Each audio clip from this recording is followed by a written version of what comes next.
Hello and welcome to your presentation of Hardhats TV. We're going to have the Hardhats playing their first game of the Firecracker tourney against Premier West Baseball Club from Arvada, Colorado, a suburb of Colorado. We're going to have some sort of opening ceremony as well for the 49th annual Firecracker tourney. We're going to have the color guard come out.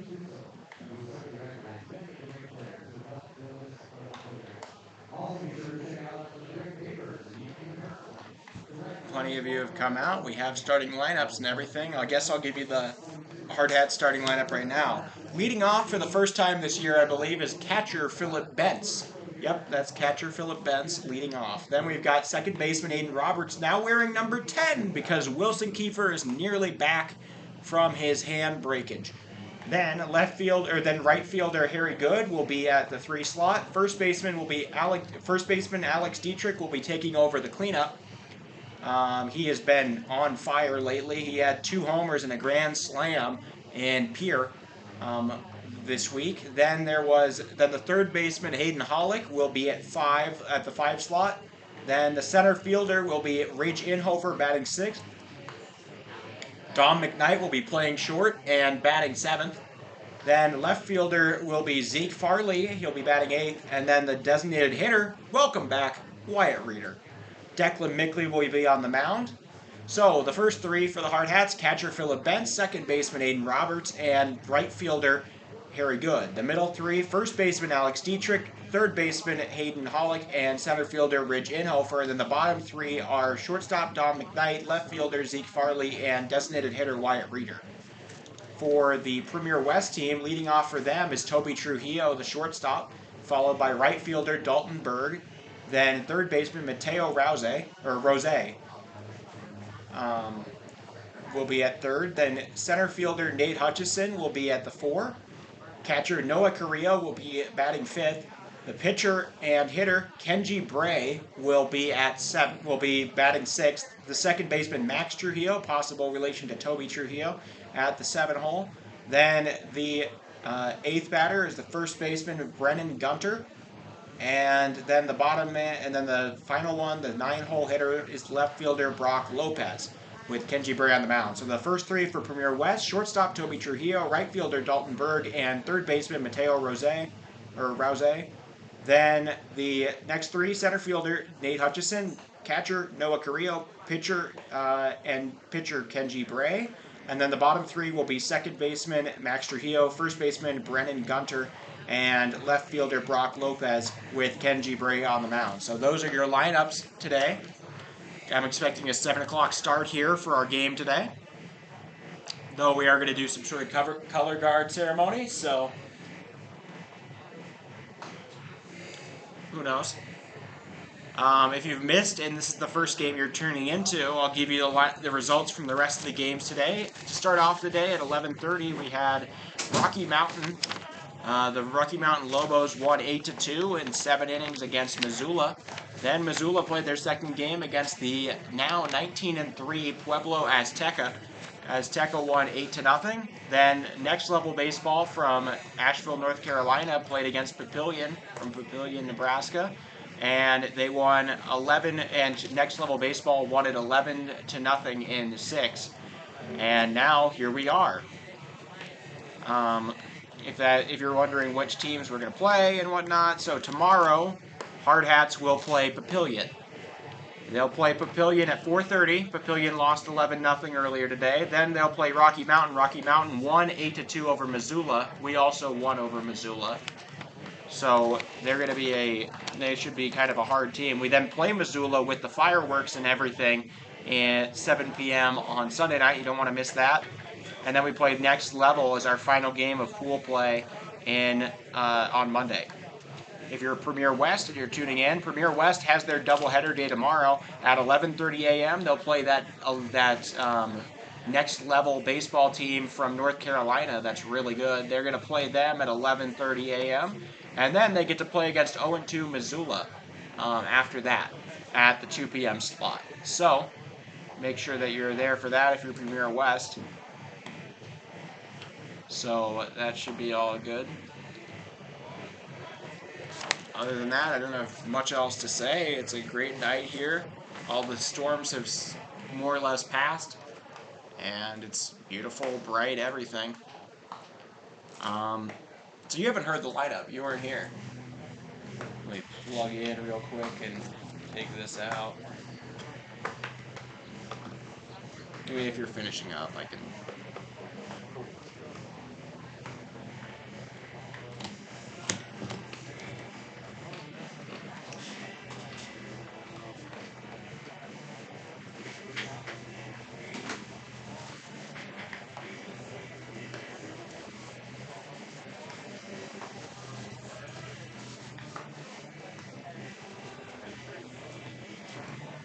Okay. So we've got, so I'll tell you the lineup here. You're going to find some things interesting. Leading off for us is catcher Philip Betts. Oh. Right. Yeah. Then we're following that up with the new, with second baseman Aiden Roberts batting second. All right. He is wearing a new number today because he has been wearing 15. Which is, made the AR-15 thing possible and whatnot. But 15 is Wilson Kiefer's number. Wilson is nearly back from his injury. All right. And he is going to be sitting on the bench with his own jersey number today. So that means that we've got a new number for Roberts. Roberts is number 10. Now, he is going to be wearing number 10 in the field. Then we've got Harry Good at 3. That's pretty normal. He was doing cleanup recently, though. Then at the cleanup spot is Alex Dietrich. He's been unbelievable the last 2 weeks. He's really been swinging a great bat. Then we have Hayden Hollick at the 5-hole. Moved down a little bit of a slump, but he still had a great time over in Omaha. And, of course, his series in Yankton was great. Then we have center fielder Ridge Inhofer at the 6th slot. The coach has been liking playing him at center. Then the shortstop will be Dom McKnight. He'll be batting at 7th. He's moved down in the order. His bat's got a little bit colder. They're going to see if they can revive it by putting him down a little. I totally get that. He still plays a great shortstop. Then left fielder will be Zeke Farley playing his natural position. He will be batting 8th. He's been batting 9th or 1st. Not really any in between. He's going to be batting 8th. And then finally, DH, Wyatt Reeder. All right. He's back. He is back. It's great to have Wyatt back. And, well, I just, what can you say? This is just, I love the lineup. We love the team. And this is going to be a lot of fun. Hardhats baseball at the Firecracker. And, from what it sounds like in talking with General Manager Wayne Sullivan and stories you've told, the Firecracker is really kind of where the dreams are. I mean, everybody grows up in this town coming to the Firecracker every year, seeing Hardhats baseball, seeing some of the greatest teams in Legion from around the country and the region, and this is just what it's all about. And I love seeing the powder blues. That's my favorite uniform. Yeah. That the You always Hardhats say that they have. should only wear them on Sundays. I do, but you know what? It's up to them. It's not up to me. And I just No, love- the actual fireworks ceremony night with the blue jerseys would be maybe a little too picturesque. Maybe they can wear them again, or they might have a special fireworks jersey. I doubt it. Or 4th of July themed jersey. I'm gonna say no. They've got their 5. I mean, that's a lot. But you know what? This is special, and we are rewarded with a beautiful night. The Black Hill Speedway moved their fireworks from tonight to Sunday, but they didn't have to do that. It turns out because weather is absolutely perfect tonight. We got some showers around 3:30-ish in between our second and third game today. There was some showers, but it didn't push anything back there. So, Oliver, I'm flipping through these brackets you must have found. The tournament's gone by. We do something fun where we have a Tecmo Super Tecmo Bowl tournament congratulations to you, Oliver. It was a Mickey Mouse tourney, but Green Bay Packers are the I'm champs for 2 and the 0. season. I mean, I have two wins. That's the most out of anybody. Yeah, I mean, with the two oldest teams in the NFL, the Packers and the Bears. what about the Portsmouth Spartans or the Chicago Cardinals? The teams that are still playing. Chicago Cardinals, 1920. They're now in Arizona. That's still the same team. I know, but I just point out two teams that are still where they started. Essentially, that's what I mean. What about the? No, they weren't. Decatur Staleys. Well, I know. Ha ha ha ha. I'm You're poking. being technical, Yeah. but Hey, you're being technical too. Packers and Bears is as old school as it gets. That's my point. Yeah. Okay. Well, we'll see how this goes. Declan Mickley's going to be on the mound. He's been hit or miss lately, I'd have to say. He has really good outings now and then where he puts up 3-4 innings of really good ball, and then they give it off to Eli or somebody like that, and he does the rest. And then he's had a few where he got kind of blown up. There was that Brookings game, and then there was a game against then there was the game against Bryant where he allowed 3 and or no, that was Negebauer that allowed 3, and then it wasn't that one. It was the other game. It was the other one we lost out there. Fremont, yeah, that one, where he allowed 3, and then we never really came back. Well, the Hardhats finished 7th at the College World Series tournament last week. Now they're looking to win. That's 7th out of 36 for the record. That's right. That is still very good. And I think the really big takeaway was that win a week ago tonight over Millard South, the team that wound up winning the College World Series tournament title. Only one team defeated Millard South, the Pat Hagee Legion team, and that was your Post 22 Hardhats. So, knowing the Hardhats could beat the best team at the College World Series tournament just last week, and now we are getting some guys back healthy.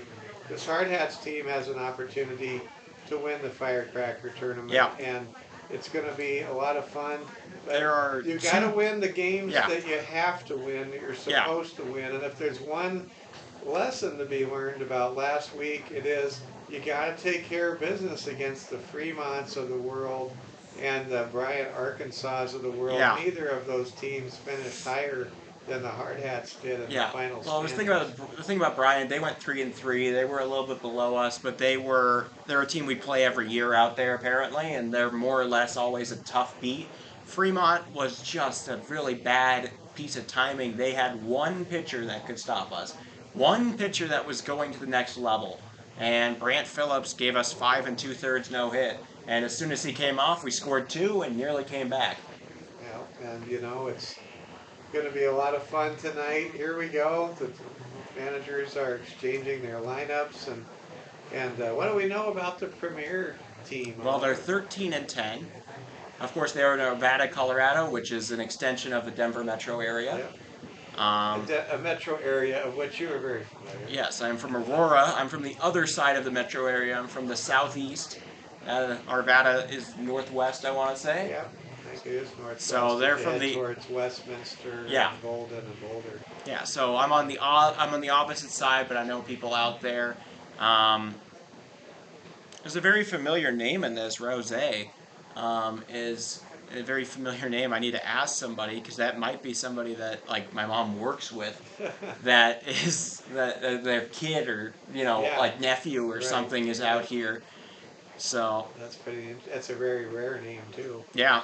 Well, Dale Barcher, a good friend of mine, he's the executive director for South Dakota Pro-Life. He is going to be Right to Life. He's going to be singing the national anthem. I talked to him in the concourse a few minutes ago, and the color guard's getting ready to come out, and we get ready to salute America. And Dale said that his wife,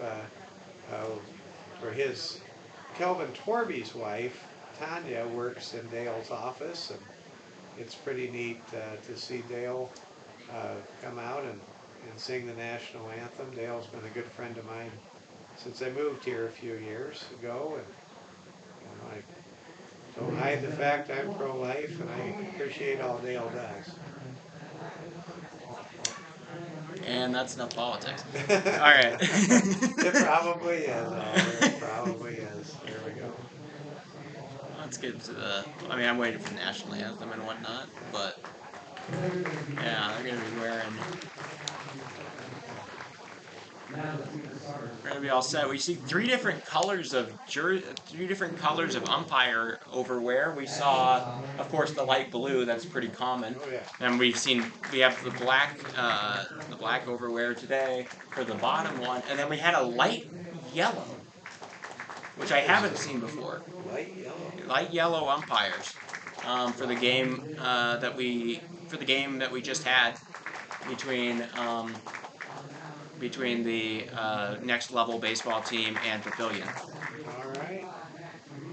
Well, we are in for a special night of baseball. Day one, night number one of the 5-day showcase, which is the Firecracker tournament. I told someone, they asked me, what are your plans for the weekend? I said, well, Oliver and I are just going to live here for 5 days, pretty much. Yep. I'll be calling the first game of the day is the game. Yay! And that's gonna be a good one. That's Pueblo versus Papillion. yeah. I maybe should be a little close to the vest on this. So even though I'm from Omaha and pavilions from my metro area, Well, you gotta practice I sometime. do not like pavilion. It goes back to the football games that my high school and Creighton Prep used to play against the Pavilion Monarchs. Let me tell you something. You're gonna have to learn a very quick, kind of tongue twister sort of thing. You're gonna have to learn Pinnacle Bank Papillion post 32. Pinnacle Bank Pavilion Post 32. There you go. You got it. Well, I did it the first time. Yeah. We'll see if I can do it a second, third, fourth. Gotta love Nebraska with the corporate names. Yeah, we've seen a Not lot of something that. you You don't see it in anywhere South else. Dakota, anywhere else. You know you're in Nebraska if you see Arvada, and you know you're in Nebraska. You see a corporate name in front of or a company name in front of a Legion team. I was told why. At least for the Omaha people, they don't have enough posts. Oh.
I really did not see that. The camo's working.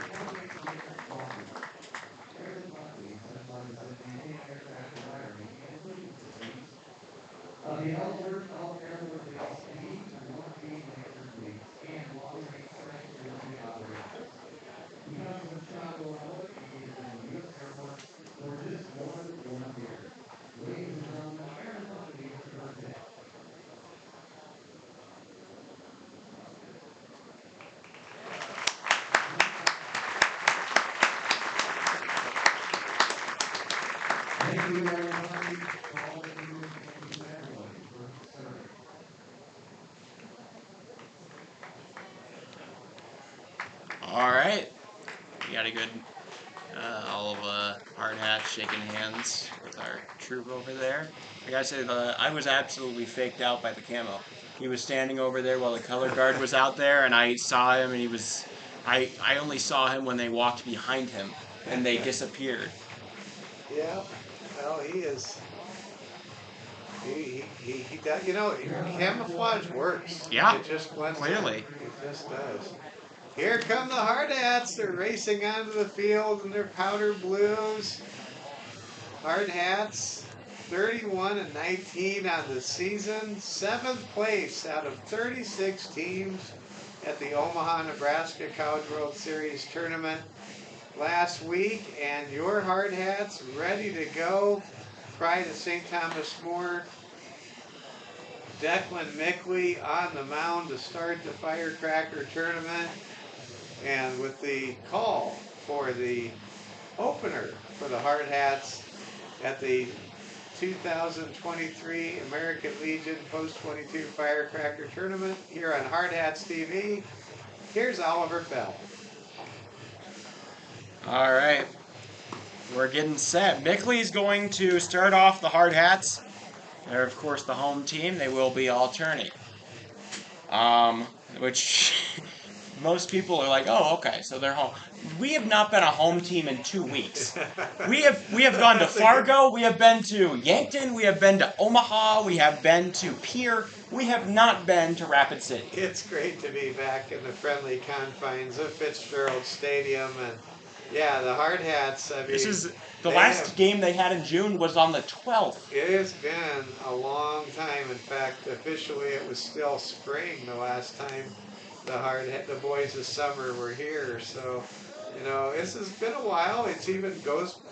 Actually, I think it goes back to the 14th, right? No, was it the 14th? Flag Day, maybe. Brandon Valley was here. Oh, maybe that was that was our last game. Okay, but it has been since the Brandon Valley doubleheader, which was not a good day for Hardhats baseball. We got a lot better since then. Well, yes, and I think the Hardhats have really found themselves, have got their traction, and they may be number 9 in the most recent South Dakota rankings, but everyone knows they're far better than that. Reigning champs. They will be moving on up, and this is going to be a great tournament. And here to call it with the first pitch is Oliver for Hardhats TV. All right, Mickley going to deliver here. The leadoff man for Premier, Toby Trujillo, is going to watch one in the dirt to start things out. That's your first hard hat pitch of this tourney. We will play 5 games of pool play over the next 4 days, 2 of which will be tomorrow. That one popped up. Bentz has a chance. He's going to run back for it. No. Ooh, just barely missed somebody who was unwilling to get up. So 1-1. Always be aware of your surroundings. Trujillo going to get a chance here again. He's the shortstop. Somebody interesting from the Denver scene that's named Trujillo. And Trujillo has been the ABC Denver 7 anchor since like the 80s. Yeah, she's always been there. And we're from that area. It can't be said that she's not in some way related. I don't know. I don't know, but no, she's always been one of those fixtures. Her and Mike Nelson. Yep. Yeah. All right, 1-2. Take it high with 2-2. Of course, Kathy Sabin in the weather porch in Denver. Yeah, it's an iconic crew at the ABC Denver 7 kind of situation. All right, 2-2. Mickley gets a few Ks here and there. He throws that one high, looking at a full count. This crowd is engaged. It is talking. I can feel the energy all around this thing. I think everybody can. There's a reaction to everything that's going on. People are paying attention. I mean, it's all good. It's payoff pitch. Swing and a miss. That's going to be a strikeout number 1. Mickley gets us started. Declan Mickley just lets her rip, takes down the leadoff hitter for Premier West. And speaking of things that are just neat right now, we don't have the thunderstorms. We're grateful for that. We have a great-looking thunderhead out in left field. It's neat to watch that. They can't see it.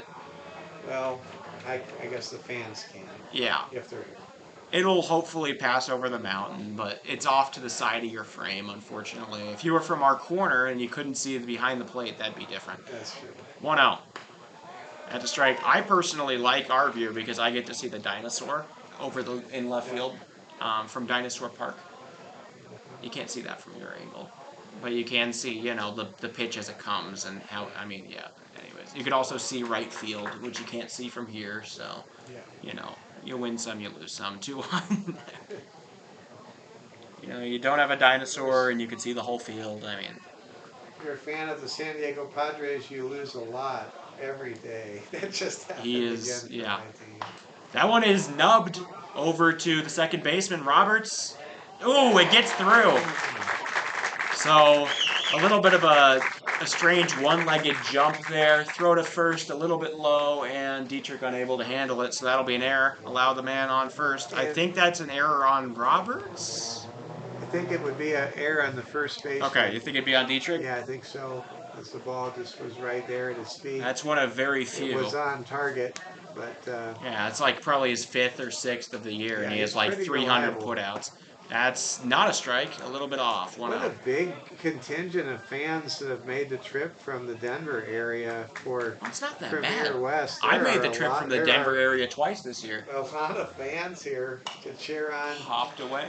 cheer on Premier West, including a San Diego Padres fan sitting in the If you couldn't front catch row. on, he likes a few things, and the Padres are one of them. That 80s music, and you're a big Chargers fan as well. And you like movies, and you like the 70s, which you were, an infant for as a decade. So, 1-1. Spoken like my son, yes. Popped foul, out of play. So we're looking at a 1-2 now. Mickley in a chance to strike out another. I haven't seen the Padres kid yet that sometimes makes Makes around his day. at the post 22 Hardhats games. We may find Mickley, him.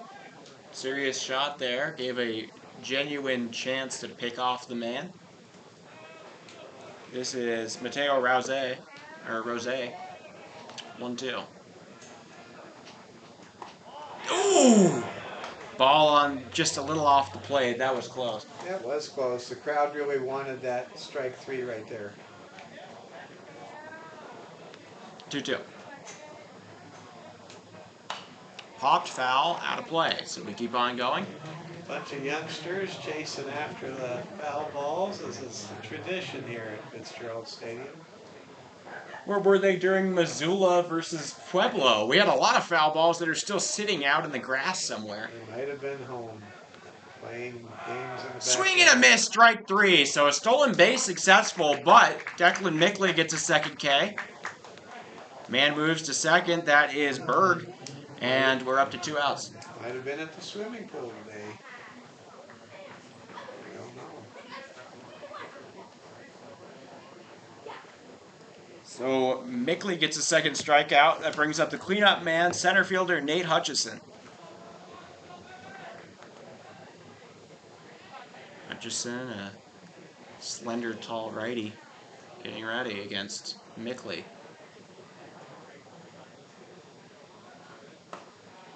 High pitch, 1-0. There's an interesting thing.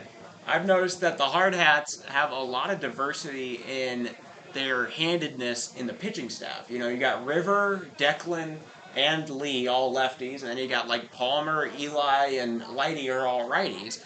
But in our hitting order lineup, you don't see so much diversity. It's almost all righties, with Tate Crossway the exception. That's a strike. Diversity is one way to describe it. Balance is another way to describe it. And I think when you have that righty-lefty balance in your lineup, that really is a strength. But it's great to have the variety of arms that Kelvin Torby has. I'm just thinking, we have a lot of lefties, but all of them are kind of turning into pitchers. You bet. Pitch. That's over and in. Good pitch there. Mickley throws the heater right down central. In our booth right now, Oliver, we have a different definition of sunscreen. The sun is hitting your computer screen. I can see it. Tremendous amount of glare right now. I'm doing fine. That's good. All right, 1-2. Could he get the third strikeout? Could he strike out the side? Swing and a miss, he does! Declan Mickley, 1-2-3. Down, down, down they go. 3 outs, strands the runner, and the Hardhats allow none in the top of the first. They'll get their chance to take the lead in the bottom. Now that's how you work around a opening at an error to the second hitter in the top of the first inning, as you strike out the side. Declan Mickley announcing his presence with authority. That was very, very impressive, and certainly uplifting for the Hardhats as they get ready to hit for the first time here in the 2023 Firecracker. Yep, so those 3 strikeouts, they were great. All 3 swinging on fastballs just that got past them, I think, on all 3 of them. But to recap the top of the first, no hits, no runs, no earned runs, 1 error on Alex Dietrich, and 1 man was left on base, that being Berg at second. So, Hardhats will get their turn, due up of Bentz, Roberts, and Good. All right, watching Darren Good talking to Kelvin Torby behind home plate right now, and You know, I want to give a shout out to Coach Torby's alma mater. How about Oral Roberts University? They made it to the College World Series. I think they won a game when they got there Is too, that Dylan and Marsh? they beat TCU. And you know, it just what a remarkable run. I still dream about my alma mater, St. Louis U, making it to the Final Four someday in my lifetime. I would just You got be to the. thrilled You if got a that 4 happened. seed. Yeah, You were the first ever #1 AP ranked team in college basketball history. You were the first ever #1 AP ranked team. I didn't know that. 1951, But, I yeah, want to say they started but it and it went to you I guys. wasn't born for a while after Easy that. Ed McCauley. Oh yeah, he was in the 40s and he was great. 40s, yeah, whatever. It was He that won- year yeah, that they were undefeated. He was #1. They won the NIT in 1947. That's a The national NIT title to actually, me. yeah, and it really is. But the school doesn't claim it or recognize it as such. Boo. But anyway, I think UCF had back to a baseball. case. I just wanted to congratulate Yeah. Coach Torby on his alma mater making it to the College World Series. For the second time. That one, Bentz drives it over to short, handled on a bounce, not in time. Infield single, Bentz gets us started. Listen to that crowd. That is the loudest we've heard the crowd all year. What a great sound that is. Nothing like Hardhats baseball anywhere. Totally. Well, they put Bentz up there, and up comes Marsh. Marsh is going to come out. He's the pinch runner right now, courtesy runner for the catcher, Bentz. That might have been part of Coach Torby's plan. Very well might have been.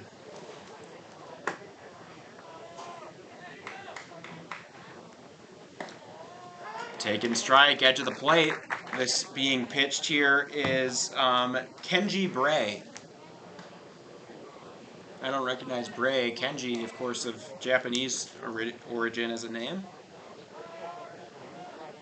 Japanese baseball is reaching I would say its peak. That one grounded hard to short. Play at second. They get one. They don't get the other. So fielder's choice will allow Roberts to reach first. First out is recorded. Get the impression if the Hardhats could get a early lead, that could really count for a lot.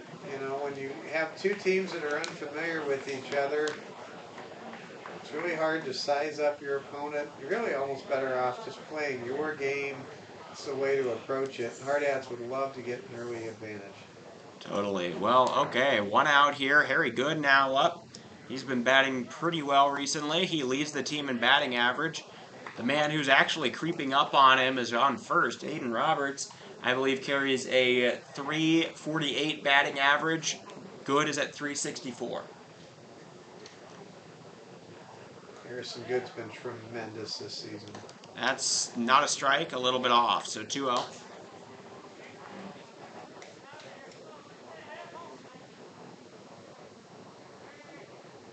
Kenji Bray in some all-white shoes. It almost looks like basketball sneakers to me. Yeah, it's really a different look, isn't it? Yeah.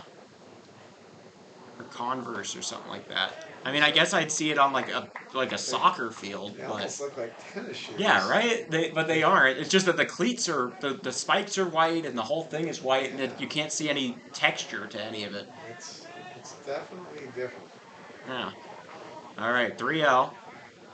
Here to Good. He'll happily take a walk. If you issue it, he will take that low. So he will take the walk, put another man on, moves Roberts over to second. Both of those players solid stolen base candidates. It'll bring up Alex Dietrich. Dietrich was incredible in Pier this week. Yeah, I have to tell you about this. He went 5 for 7. He hit everything but the triple in the first game in terms of cycle watch. He hit 2 homers and a grand slam the first of the year. Yeah, he was tremendous, and yeah, he would have been elected governor in Pier if he was running the other night. He was that good. Mm-hmm. Taken high. So 1-0.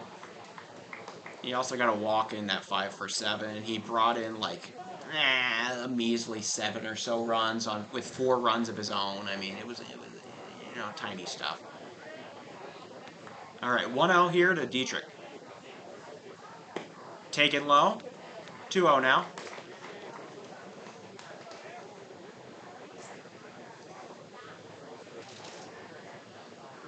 Bray struggling to locate. He's thrown 6 consecutive balls. Again off the plate. That's 7 now. 3-0 count here to Dietrich. Risk of walking the bases full.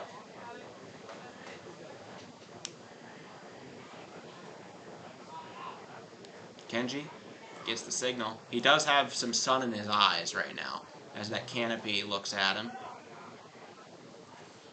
Taken in the dirt, he throws his 8th straight, and that'll walk Dietrich over to first.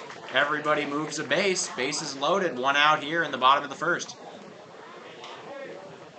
You do have to wonder how that sun is affecting him. It's right on his face.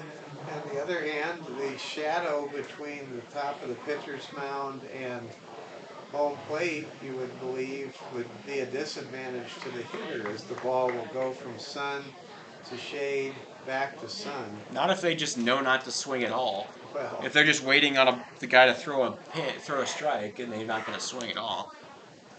That one gets down. It gets away. Coming in is Marsh from third. Roberts from third.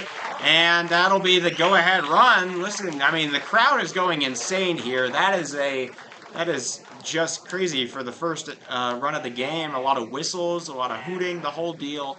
And so Roberts comes around. Good heads to third, and Dietrich to second. They're going to come and talk in with Bray. That is 9 consecutive balls. Yeah, Bray is really fighting his control, and that particular pitch was something you don't see very often. The ball bounced in the grass in front of home plate, not even the dirt. And that is a sign of a pitcher that is truly off of his game. I mean, you rarely see that where a wild pitch makes contact with the soil on the grass part of the field, not the dirt part. Yeah, well, the RBI leader of this team, Hayden Hollick, is now is going to stay up to bat. He leads the team in RBIs. Harry Good right on his tail right now, but I believe he leads by about 2. Well, Harrison Good would love to score here with his buddy Hayden Hollick, batting right-handed. All right, taking strike. He does locate a strike, so his first in 10 pitches. And we're looking at a 1-1 count now for Hollick. He's going to face something a little more difficult, as now he has to swing at things. That's going to be not a strike, a little bit off, 2-1.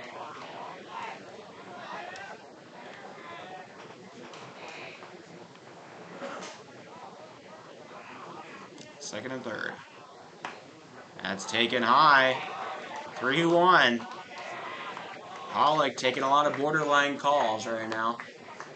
He could take another walk. It would bring out Ridge Inhofer. That is down the middle, so loading the count now. 3-2-1.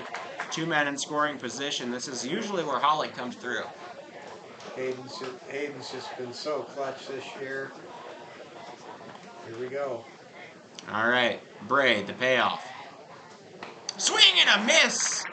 Hollick a little behind that one. Felt like he wanted to pull back at the end there, but didn't make any contact. That'll be out number 2. First K of the day for Kenji Bray. Well, I don't know what was said by the skipper for Premier West, but whatever it was, it worked. This is a whole different picture than what we saw a moment ago. Okay, Ridge Inhofer now up. That one in the dirt, but not going to get away.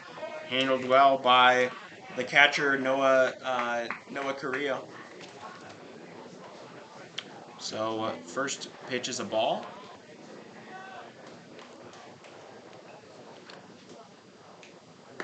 That's going to be a little bit outside. I think Kenji wanted that one. 2-0. Inhofer been spending time at both center and catcher recently. He's become an every with Mars Sailor on the DL for I still don't know how long. Grounded up the middle, second base, gets it, throw to first in time, so that'll be it. Hardhats score 1. It's not the most, but they do get the lead, and they hand it back over to Declan Mickley, who is cooking with gas. It's a very solid first inning, I thought, for the Yeah. Hardhats. And I'll let you give the recap, Oliver. Okay, so to recap that, the Hardhats get one hit. They score one run. That run is earned to Kenji Bray. There is there's no errors, and 2 men left on. Lead 1-0 now, entering the top of the second. I think obviously the Hardhats and all of us fans were looking for more there than one run, especially to get the bases loaded with just one out. But getting a run across is a victory in and of itself against a quality opponent from the Denver area. And Well, it wasn't as if we wasted hits. It was a lot of walking, and you don't ever really know if that's going to come around. It was a lot of gifts given to us, I'd have to say. I think you're right about So that. I'm okay with it this early in the game. When it's like the 4th or the 5th, you start to, get frustrated. Right now, the Hardhats, they did get the early lead, and Declan Mickley's throwing strikes, and we will see how things go. And by no means did Kenji Bray look like that dominant ace that's going to pose problems all night for the Hardhats. So I think if you're a Hardhats fan right now, there's a lot more to smile about, give the thumbs up about than the other way around. And here we go. Let's move to the second inning. All right, so Noah Carrillo going to lead off this inning, the right-handed catcher for Premier West.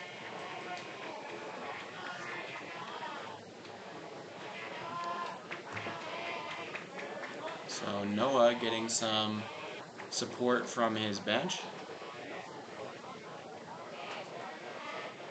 Mickley gives him one high. That'll be ball 1.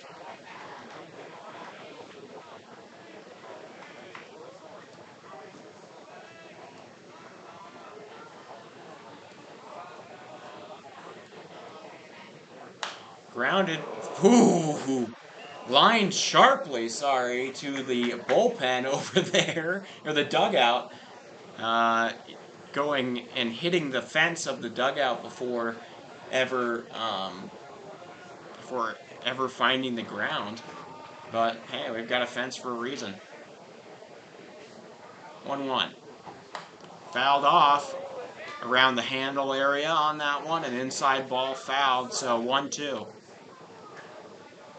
There's a packed stands here at Fitzgerald Stadium. I think, I agree, this is the highest show out we've seen this year. The best attendance all season, and I'm told on fireworks night, in about 48 hours, there will be no spots available. There'll be people just on the knoll on the grassy berm.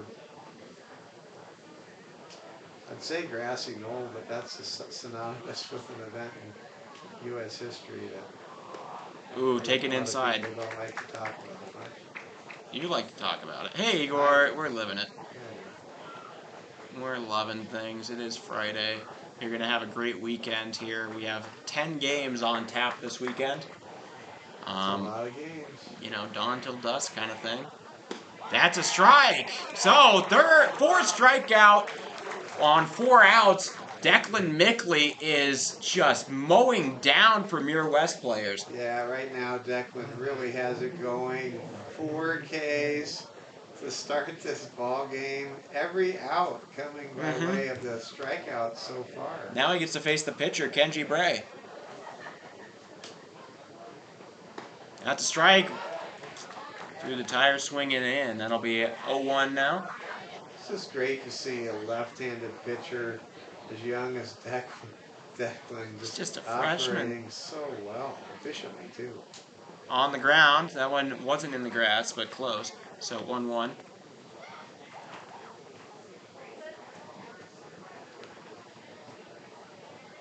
Declan, a breakthrough success story so far for the Hardhats. He's really finding his confidence and whatnot. Him and River Walters. That one popped foul. So up to 2 strikes. You know what this means. We're on K-Watch. Yeah. I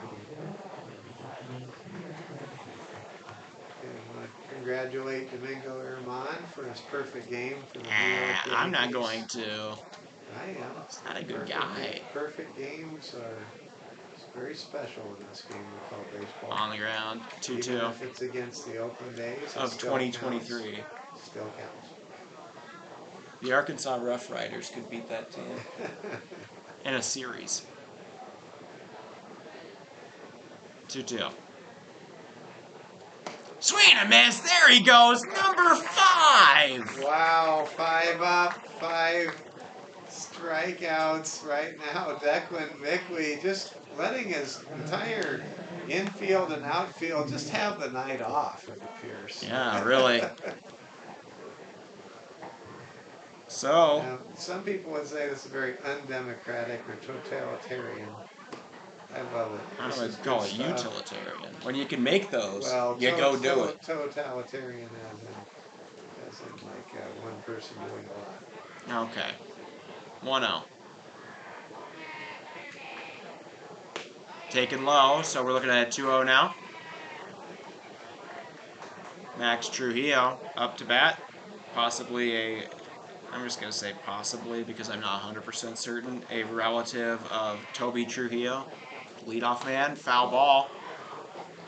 They can't stop swinging at him. I usually assume that you see two players on the same team that they're brothers. It's Yeah. usually what it is. Once in a while you get told, oh no, they're not brothers, they're cousins. Yeah, But I got that usually with it's brothers. Rugby Riken. There was 3 Rikens, all seniors, that are going to Mount Marty this year, all from Yankton.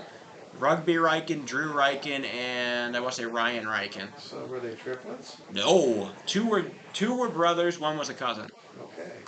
Foul ball off of the catcher gear made a loud crack sound. So 2-2. Mickley looking for his 6th strikeout to get his 6th out. I once broadcast a girls' basketball game in Bridgeport, Nebraska, where 3 members of the team were all sisters, and 2 of them were identical twins. The other was a year younger and looked just like her older sisters. It was a challenge. It's like a video game when you clone the player, like when you really have a whole bunch of Wilt Chamberlains on a team in 2K. It was a challenge. All right, 2-2. Delivered. That's in the zone. K number 6. It can't get any better than that. A half dozen Ks. Somebody needs to get some scratch paper and just start putting a K line together and stringing the Ks, strike out and caught looking on both sides. I mean, we need what you find at Mets games or some other major league ballparks where somebody is putting the line of Ks. We need someone to start posting the Ks. If you're out there watching along, sitting somewhere, get some paper. I don't know, go to the gift shop, see if they got some paper laying around, and start hanging the Ks, because Declan Mickley is putting on a K display with a half dozen strikeouts through only 2 innings, ladies and gentlemen. How about that? I've never seen this kind of strikeout frenzy. Our current record for the season, you were saying, I think it was Lee Negebauer 11? I think Lee Negebauer's 11 in an entire game is the record, and we're through 2 innings, and Declan Mickley has more than half. Which, I'm pretty sure Mickley's high for the year was 4 before this. Which he gets Ks, but he doesn't pitch that many innings, so it doesn't really, happen. But coming up now is Don McKnight. He will lead off the inning. He was normally the leadoff for just everything else otherwise. Kenji Gray back on the mound for Premier West. We'll see if he can harness his control better. And now shadow is no longer a consideration as the entire field is covered in shadow. Mm-hmm. We finally reached the dusk time here, so 1-0. And McKnight, like I said, he was hitting amazing out of Billings. Brookings, he was doing a pretty good job. He also did great in Billings, but I mean, that was a long time ago. Yeah, I was up there at Joe Kurtz Field across from Rimrock Mall, and I can tell you that was a great breakthrough weekend for Dominic McKnight. And then he did it in Brookings. He went 8 for 15 with 7 runs. And then he was doing great, and recently when he went to Omaha, and then now he's, pulled off a little on his hitting. So 2-2 now for Kenji. He has 1K on the day. I always tell the story. Dominic McKnight, kind enough to carry my broadcast equipment. He helped me roll up an extension cord. That's great. The other day. Just a team player. That's on the ground. Fine young man, and somebody every Hardhats fan should really get behind. It's also single. All right. Full count. On the ground, he'll take it. So a walk, leadoff walk to Dom McKnight, one of the most, if not the most dangerous base stealer on this Hardhats team. He has I think he's second behind Farley. I think Farley leads the team in stolen bases by 1 stolen base, and Farley's played like about a third more games than Dom. So watch out for Dom to steal bases here. Carrillo's got to watch out behind the plate. Farley pulls it back. That's still a strike. 0-1 now. Zeke, a very good technician when it's time to put down a bunt. Let's see what he does here. He looks to perhaps swing away on this next pitch. We'll see. He's been a little bit cold lately. He puts down a bunt. It is going to roll foul. A little bit too much spin on it. McKnight's still going. He's coming home. I'll tell you what. And then Kelvin Torby was surprised to just look over and, well, there's Dominic McKnight coming past third base on a bunt play. That actually would have been an amazing sacrifice bunt if Dominic had been able to get 2 bases out. It wouldn't have even been a sacrifice. He would have gotten on base. Well, yeah, it's true, but it's intended to be a sacrifice. No, Farley intends for a hit sometimes. Well, you know what I'm saying. Dom intends for a hit with bases loaded. In that circumstance, you would classify that's a strike. As a sacrifice. All right, Gray catches Farley looking. Farley, one of the best eyes here on this team, gets caught oogling at that one. And that'll be the second K for Kenji Bray, bringing up the 9-hole hitter. Welcome back, Wyatt Reeder. First out of the inning recorded. Wyatt Reeder is back. He has been out since the series since before the Veterans Classic at the beginning of this month. Bunt put down. It's going to have some spin. He's going to take it, throw to first, on the bag. Dom forgot how many outs there were. Run! Dom forgot how many outs there were, and they messed up. He reached base. I think they still said he was out. Yeah, they're still telling. They're telling Wyatt he's out, right? The wrong call. Let's see if the umpires can get together. Calvin Torby talking to the home plate umpire. Nonetheless, they made a bad throw to second. Doubt the first baseman was pulled off the bag by a good foot to foot and a half, and the umpire called the man out. Let's see if he corrects it. And he again calls him out. Anyways, Dom scores. That was the wrong call by a country mile. Hey. It was. Be nice. Yeah, well, it was the wrong Hard call. job. Just call it as it is. But a run scores, and that's good for the Hardhats. Yeah, Dom McKnight comes around on a where he's just standing in the middle waiting for some sort of verdict. They try to throw to second to get him out. It gets it to the outfield. He runs around to third and then home. And that'll make it 2-0 Hardhats. Kelvin Torby knew the outcome of the play. So did the base runner who was at second. But I guess the home plate umpire did not have a look at it. And therefore, not an overturned call.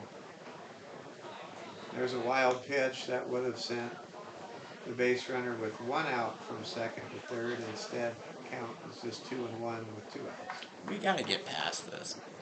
We're gonna survive. We scored a run on the play. It was 1 out. It was a sac bunt that got us a run. You can't say that that's too bad an outcome. The man was on first. I just want justice. You gotta learn to let go. Swing, and did he get any of that? That was strike 3. Oh, he got it. He got a piece. Oh, he got it just a bit. Okay. I wasn't sure if that was catcher gear I heard or not. So, Philip Bentz, the leadoff man. Base is empty with 2 outs.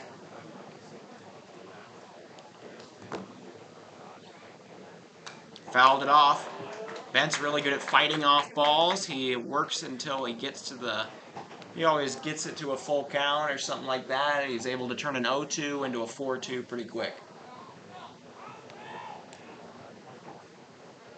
There he goes. Bray throws a skipper, and that'll put a man on. Up comes...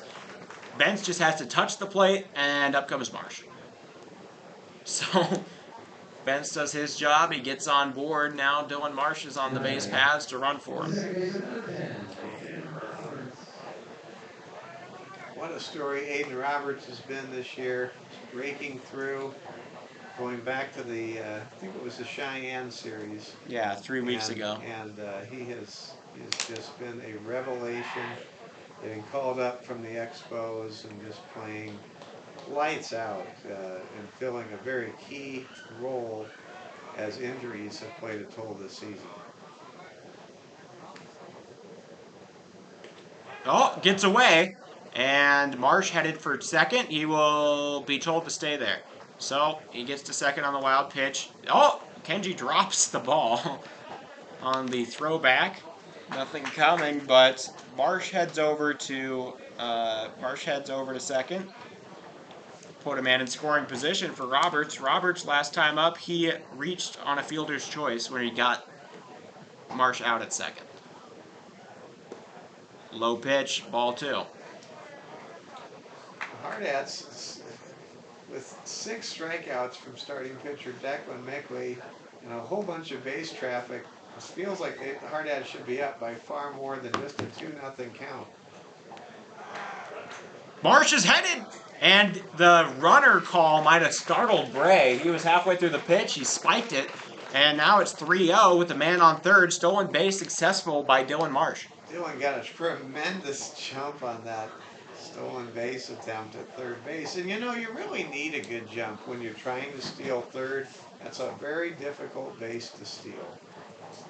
All right, 3-0 to Roberts. Watch one, good strike right down the middle. So 3-1. Another wild pitch would not only walk the man, it might score a run. I want to thank everybody for tuning in and joining us. We're halfway through the year today, believe it or not. Strike. Oh, of the calendar year or Hardhats year? Calendar year. Tomorrow is July 1st, and tomorrow your sales tax, South Dakotans, will drop from 4.5 to 4.2%. Fouled off just barely, dropped by Carrillo. He's a little upset about that. That would have been strike 3. The new state year, a new year for the state starts tomorrow. The big dawn of a new era. 0.25% sales tax reduction. That one has popped up. It's gonna maybe be fair. The first baseman can't get it. It went off of the netting that protects people from the ball. That hit the side of the netting, rode its way down like a parachute, and then, I mean, it was not catchable. No, it was not catchable. We remain in a full count. This is usually where Bray kind of spikes one and a walk happens. We'll see.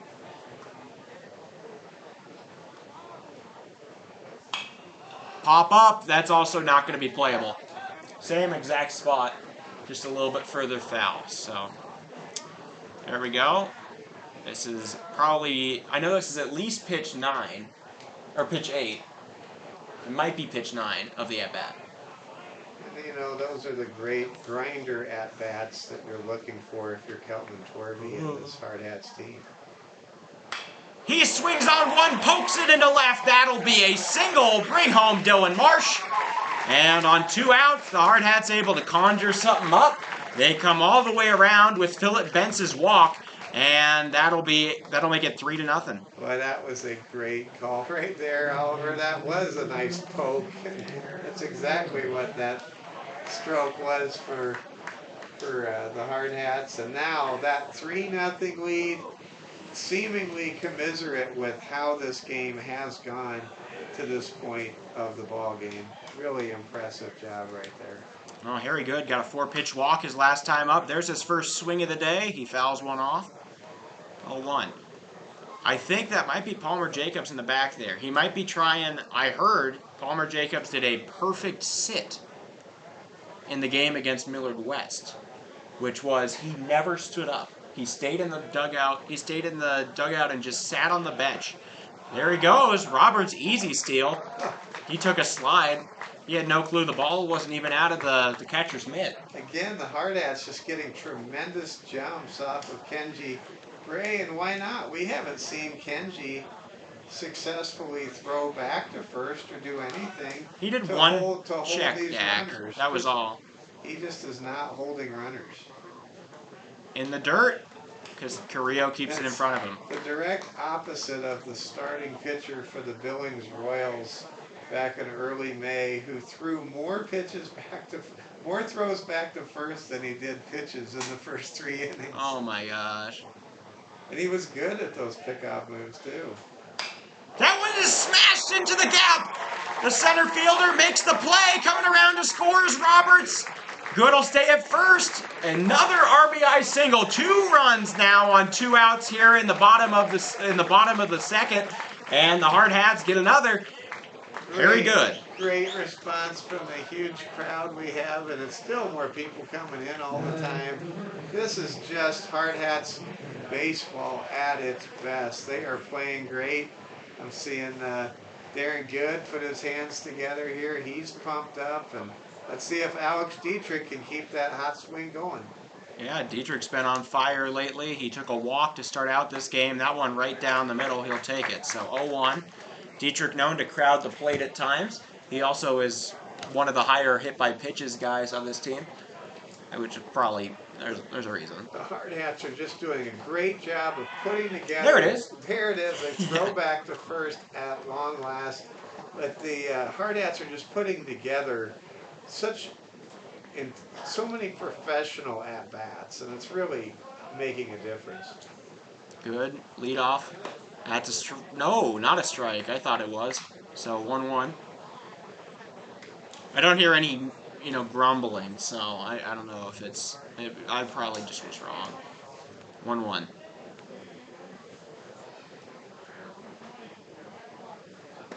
That's a strike. Inside of the plate, firmly over. 1-2 now.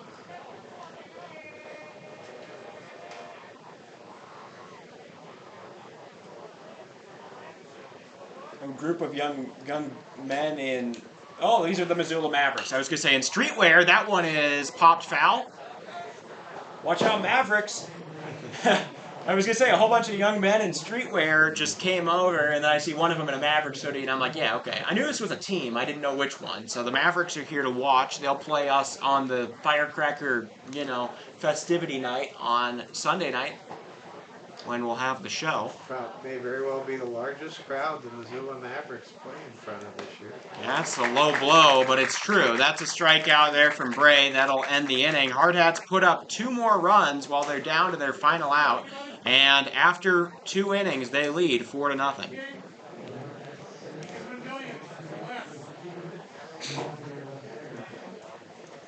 To recap the bottom of the second for the Hardhats, they get 2 hits. They score 2 or 3 runs. How many of those are earned? 2 of them are earned. There was 1 error on the first baseman, and there was 1 man left on base. So there we go. Hardhats lead 4-0. Out comes Mickley. He had a little bit of a longer break than normal, but he has thrown 6 Ks to 6 outs. He has been untouchable so far. The only man to reach base did so on an error. And he will get to face the 8-9-1 here for Missoula, or not Missoula, this is Premier West.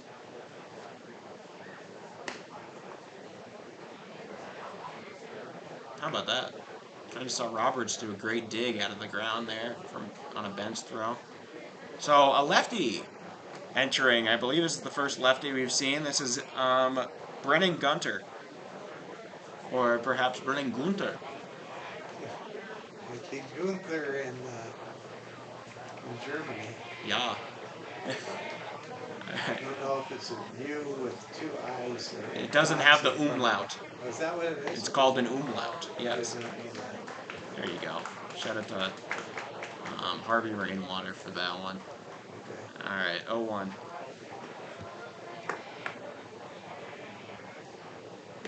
Taken low, 1-1 now. Everybody thinking, can they see strikeout number 7 here as we begin the top half of the third inning? I see quite a few people on the edge of their seats at this moment. 1-1. In the dirt, that'll be a ball. 2-1.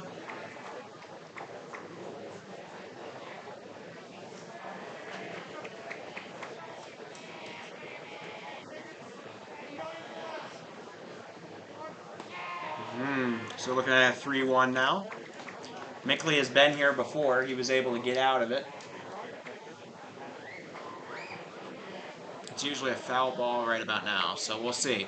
3-1 for Declan Mickley here to Gunter. He grounds it over to first.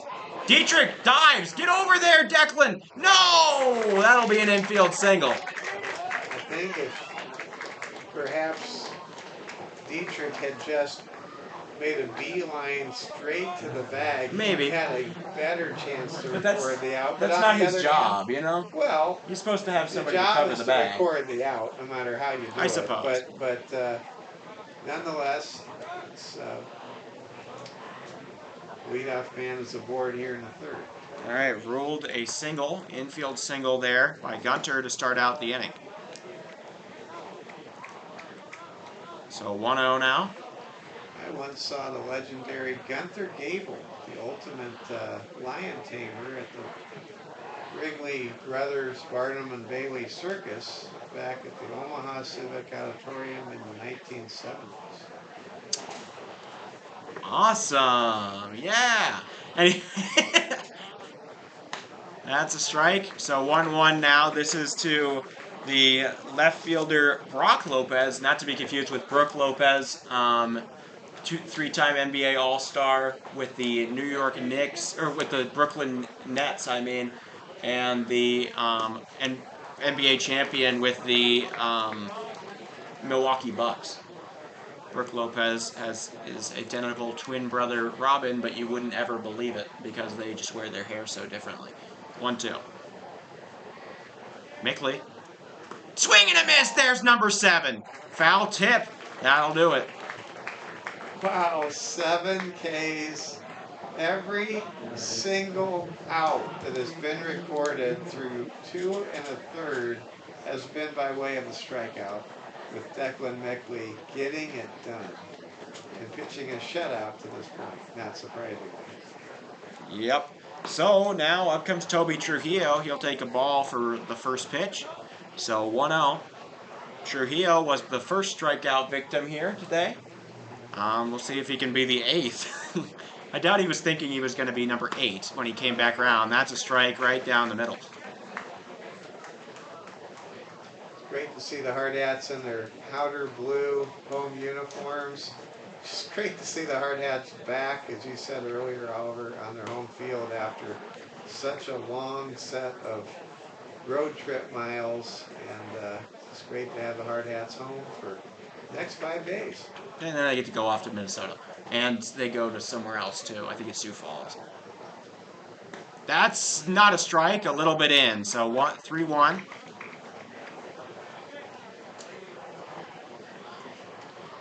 This is to Trujillo.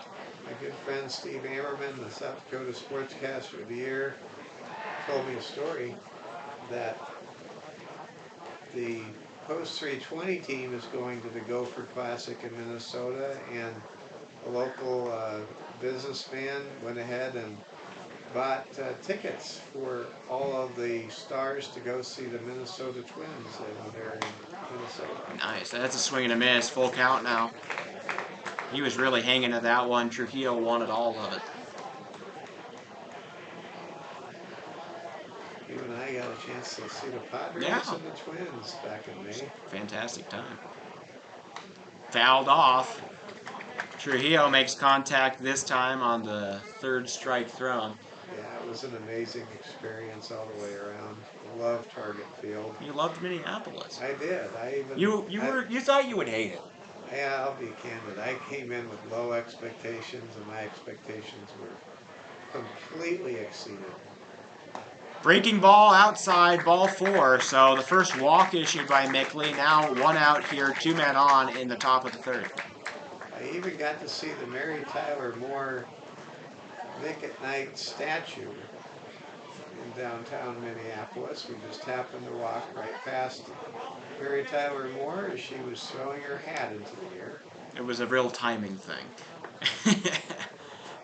All right. Dalton Berg up. He reached on that error back in the first. That is a strike here to... There is another lefty, so Gunter isn't alone. 0-1 now here for Mickley to Berg. Below the zone, 1-1.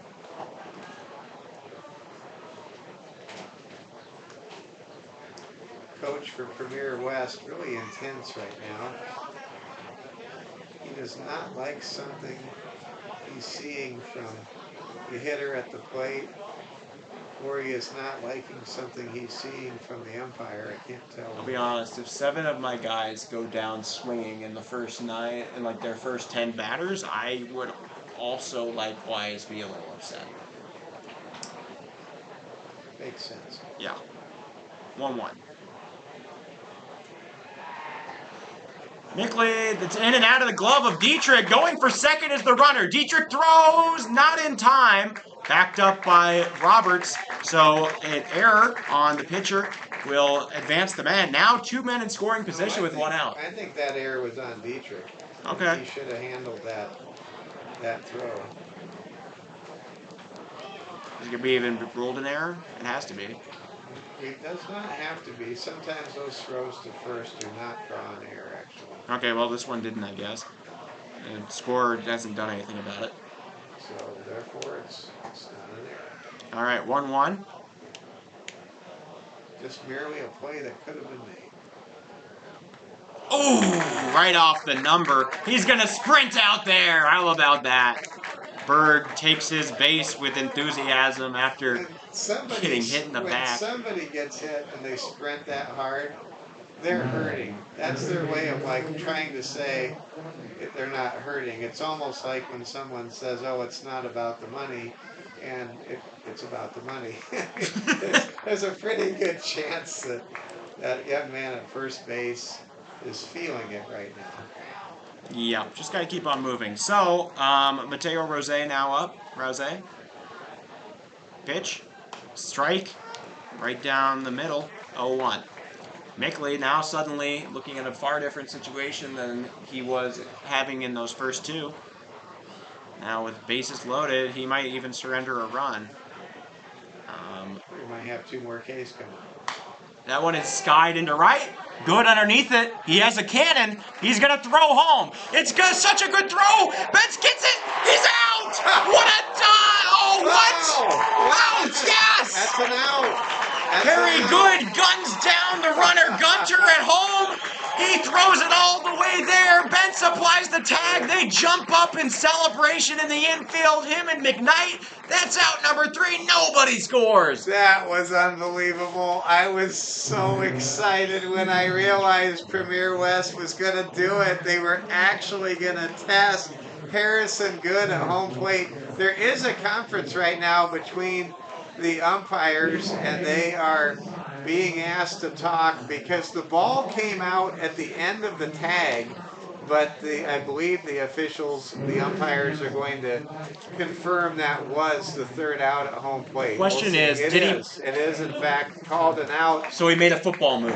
So yeah, it was kind of one of those Calvin Johnson against the Bears. Or Des Bryant against the Packers. Yeah, one of those.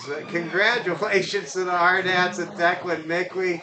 They keep the score 4-0 and put another 0 on the board, and that is the first 2 outs of the game not recorded by way of a strikeout from pitcher Declan Mickley. Congratulations. I would argue that's a to strikeout from Harrison Good. He threw a strike from 185 feet or Harrison something. Good is so amazing with his arm in right field, and obviously Premier West did not get the memo. Thou shall not go home against Harrison Good when he is catching the ball and moving towards home plate.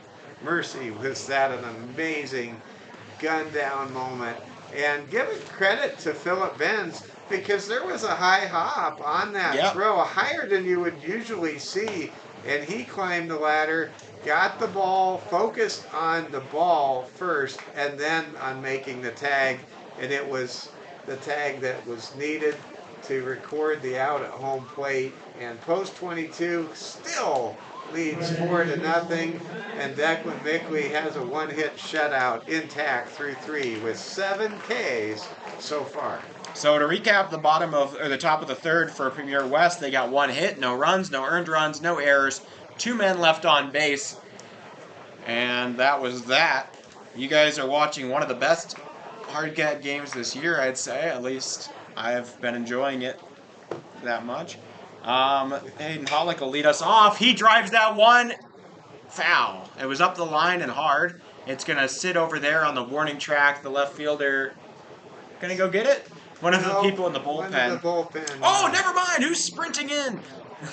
I don't know. They're going to chase him off. I don't know. It's just good to see the energy. Is that Willis? I want to say that's Willis Lemmer. It might be. He's got wheels. All right, 1-1. Take an eye. Speaking of chasing in action, over on the grassy berm over there, a bunch of kids just rolling around, diving. Maybe some of these little ones will turn into hardhats someday. Maybe.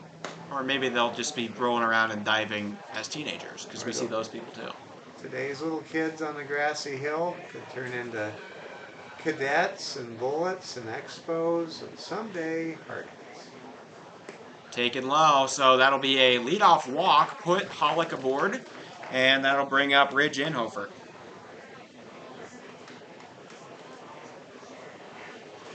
That is the 3rd walk issued by Bray, or 4th walk issued by Bray this game. I want to give a shout out to my buddy Monty Luce, who's here tonight with his wife and one of their friends. And sitting in their usual spot. He's got to be proud of that Yankees perfect game. Ooh. He's the biggest Yankees fan. Ow! I haven't seen that one before. A bunt attempted to be put down by Ridge Inhofer. It bounces and it hits Carrillo's foot.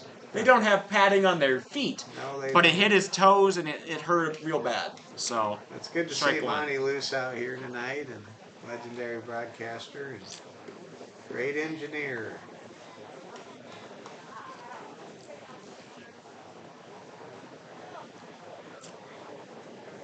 Okay, well, Inhofer getting ready. He does have some bunting abilities. He has bunted on base twice this year, both in the last 2 weeks. Unless there was one I didn't know about. The lights are on now, by the way, here at Fitzgerald Stadium. They've been on since before this game started. And I just didn't notice it. Yeah. Well, because the sun was out and you didn't need okay. lights. Okay. But they were on. All right. Well, totally take your word for it. 0-2. You spot the details all over that I miss.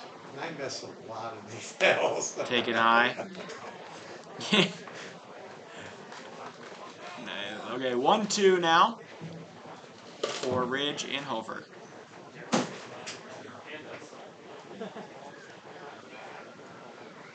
They check back on Hollick. He's safe, no worries. No tag even attempted to be applied. Bray does have 2 strikeouts in this game.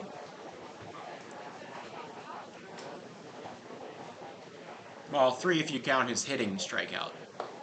Take an eye. One thing about Kenji Bray is he's always loose, and he seems like he really enjoys what he's doing. Mm-hmm. Some pitchers, if they give up 4 runs in the first 2 innings, are like all angry at themselves. Kenji just keeps firing. That was close. He just seems to be playing the game. That was really close to hitting the zone in the bottom corner. He wanted that. You can see it on his face when he let it up. So full count.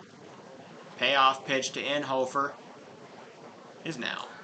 There it is. Strike down the middle. Inhofer sits. They throw back to first. Nothing happening, but that'll be out number 1. Strikeout number 3 of the day for Kenji Bray. It's time for Dom McKnight to step into the batter's box, and Hardhats their second time through the order, just going to work, doing what they do, leading 4-0.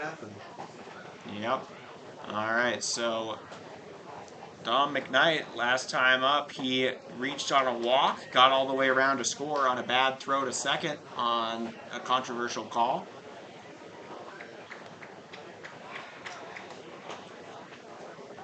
So 1-0.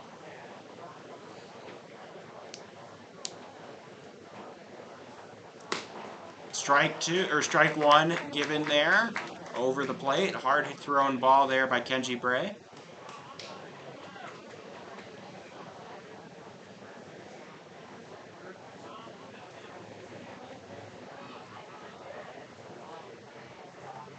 Bunt put down kind of hard. Bray picks it up. He's going to throw to first. High! It gets away! Slipping is now McKnight. Coming to the third base, he'll be told to stay. Is Hollick? It gets away again! What's going on? Hollick going to come in to score. Hardhats now lead 5-0. Dominic McKnight not only gets a bag, he gets another, and the ball gets away on the throw there. That's the closest thing you get to pinball on a baseball diamond right there. That was absolute chaos, and it all results in another run for post 22. You know it's your night when you see something like that. So I believe that, does that go down as 1 error or 2? Looks like 1 error according to the official score. So I believe that error would come on Kenji Bray, the pitcher, who overthrew the first baseman. Yes, it would. And so he reaches on that other thing, which was not an error. And then Hollick gets around. That's an E1 if you're scoring at home. And so, yeah. That's a strike. Strike 1 issued there to Zeke Farley. Farley trying to get his first trip on the bases today. He struck out looking on a 0-2 count earlier. McKnight takes off. What a jump he has. No throw even necessary. He's safe. Third stolen base of the day. Or that's third. That is the second stolen base of the day for McKnight.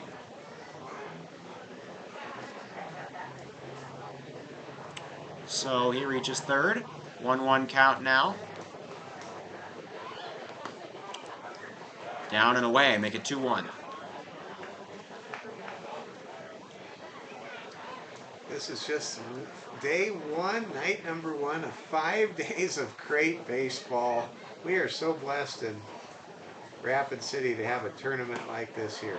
Ooh, Farley jumps out of the way, able to dodge it. Good work there. There's baseball next door going on at Pete Lean Field, I think, too, these last couple days. Maybe. I don't know. Oh, there was last night. Oh, okay. I'm not out here. I come out of my den to do Hardhats games. Yeah, you were full count. You were all Hardhats all the time. If it wasn't for my good friend Steve Ammerman, whose son Jack Ammerman had the big hit last night and the Stars win, I wouldn't know too much about 320. He keeps me updated. Full count, delivered right down the middle. So for the second time, Zeke takes an uncharacteristic strikeout looking.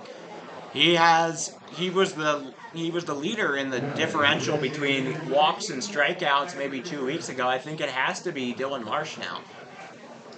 Let's see if the Hardhats can bring home that insurance run from third base here with 2 outs. Reeder, he controversially was called out on a bunt attempt earlier. Or not bunt attempt, a ground out. I'm going to throw a little trivia question at you in a moment. It has nothing to do with baseball. Derek Carr. No. Oh. That was my guess. So I used the analogy to pinball.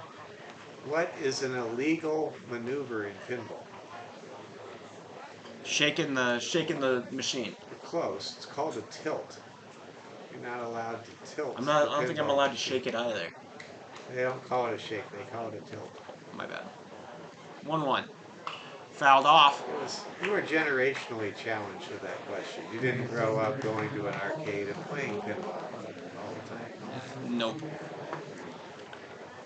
I played skee-ball on my iPod Touch. So, take that. How many points do they give you for the corner on the first generation iOS skee-ball? That is hit up the line. Answer's 10,000. I don't know. I don't even know what game you're talking about. Yeah, okay. Generational here. Alright, 1-2. It was niche. It wasn't very important. 1-2 here for Reader. He's looking for his first hit since the month of May, I think. If he wants to get a hit in every month, he has to get one now. It's all going to end at the end of the night. This is the last, you're right, Oliver. So, last game of June. 2-2. Fouled off. Right near the concession stand. Speaking of end of the month, beginning of the month, I always think it's interesting. Sometimes players, broadcasters, they start at the very, very tail end of a decade, and then they hang around a long time, and they can make it sound like 7 decades of this or that. Rounded up the middle, Bray not able to handle it. It bounces off of the bag and is not fieldable. That is a weird little fluke play, but it'll work out just fine. Infield single for Wyatt Reader will score the man McKnight from third. That'll be enough to make it a 6-0 game. The bag is almost always the batter's friend if the ball makes contact, and very seldom does the ball like magically bounce up to somebody as the up the middle. That was a good play. I've seen that happen once. 6-0. That is a very solid lead, and Hardhats putting up a lot of crooked numbers here against Kenji Bray. Okay, low pitch there. I do remember one time there was a ground ball to third that bounced off, rolled, hit the bag, popped up directly into Adrian Beltre's hand for a throw to first. And they got the man on a very hard hit ball that would have gone up the line and hit the wall in the outfield had it not. So I've seen it once. You think Adrian Beltre is a Hall of Famer? It would have to be on his 7th or 8th time through. Or if it was a Harold Baines situation. No, boo. Harold shouldn't be in there. Not if Lou Brock isn't. I don't know. Lou Brock's in there. He isn't? He is? Are you sure? Lou Brock got in the Hall of Fame his first ballot. Really? Yeah, okay. Casual. 3-0. Taken low. That'll be a 4-pitch walk issued to the leadoff man. And now we have 2 men on, all with 2 outs. Everything happens with 2 outs here tonight. They scored 2 in the second on 2 outs. They scored McKnight on 2 outs just now. And Reader heads over to second as Bentz gets on base and then gets pinch ran for by Dylan Marsh over there. Kenji Bray is going to come out. He's getting an ovation here from this Hardhats fandom. So they're going to see, we'll see who else gets in there.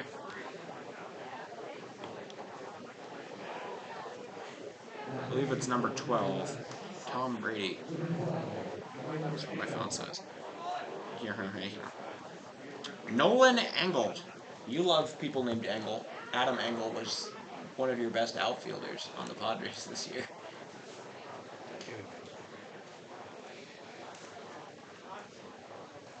Aiden Roberts will come up. He has reached base both of the times and scored on both of his times on the base paths.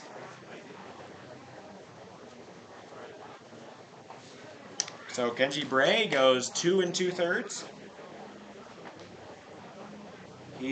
How many did he earn? Let's see. He earned 5 runs. And no, he earned 4 runs because Dom McKnight's just now wouldn't have counted as a run because it was an error, but it was his own error, and you guys know my opinion. All right. and he would be the pitcher of record for the loss if it were to end. He did pick up 4 Ks. So up comes Engel. He's going to pitch his stuff to start this out. He's a catcher sometimes. Nolan Engel, a very close name to Noah Eagle, the son of Ian Eagle. I'm going to go ahead and mention some scores of interest from the big leagues for some of you fans, many of you fans. Minnesota Twins all over the Baltimore Orioles at Camden Yards. Man. Twins up 8-0 over the Orange Birds, and the Rockies at home up 8-5 against the Detroit Tigers in a battle of losing teams. Well, Tate Crosswaite's going to be really excited about that Twin stat line. He's a big Twin guy. And Don McKnight, a very large fan of the Colorado Rockies. I think Mickley and Bentz are both fans as well. Okay.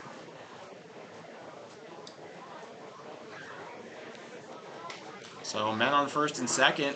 Roberts, his last time up, he got a single and came around to score. And the time before that, he grounded into a force out, but calmed down. He reached first. He went all the way around the bases and scored. So he has 2 runs and 2 in his 2 times up. That's a strike. Beautiful curveball from Engel. He locates 0-2. I don't know if it was a curve. It was a good slider or something like that, maybe. Didn't seem to have enough vertical to be a curve. Maybe a cutter. 0-2. If I saw it from the back, maybe I'd know. He reaches out. He plops that one into right. Rolling around third is going to be Marsh. The throw is going to beat him. They got him. So they get Marsh, they get Reeder, sorry. They get Reeder on his way home. Nobody scores there, but a hit nonetheless for Aiden Roberts is recorded, and he's reached base in all 3 innings. That was a really good hit by Aiden Roberts, and I think that what happened there was Reeder expected the play to develop a little slower than it did. It was a lightly hit, well-placed single, but the right fielder, he was charging, I think, much faster than Reeder realized when he made the decision to head home. And it was really not a very close play at home plate. No.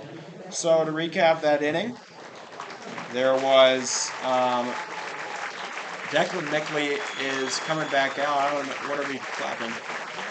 Did they just say something? I don't know. I don't know what we're clapping for, but it definitely gets a great big response. It does. It's Andy Shaw's the public address announcer, and I think I'm going to go pay him a visit and find out what that was all about. Okay. So there were no earned runs in that inning, so I take it back. Kenji only earned 3 earned runs in the game. To recap that inning, though, 2 hits for the Hardhats, 2 runs, score. There were neither of them were earned. There was 1 out on the pitcher, Kenji Bray, and there were 2 men left aboard. Up comes Declan Mickley yet again for his 4th inning of work. He will face Nate Hutchison, the cleanup man. He's got nothing to clean up. He's going to try to create his own traffic on the base paths. In the top of the 4th.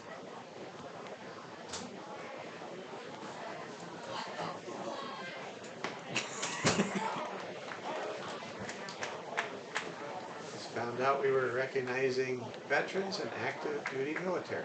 Yeah, that explains the clapping. 1-1.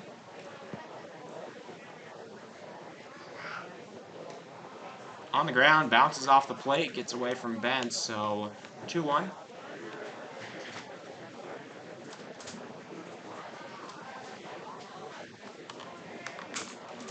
All right, 2-1 here.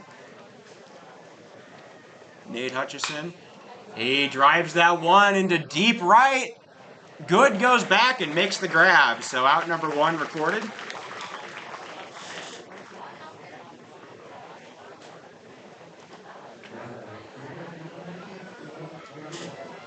No Carrillo now up. He struck out looking in that crazy second inning of 3 consecutive strikeouts by Declan Mickley. Carrillo played a so-so game behind the plate. Had some good moments. Had some less good moments. That's a strike. So 0-1.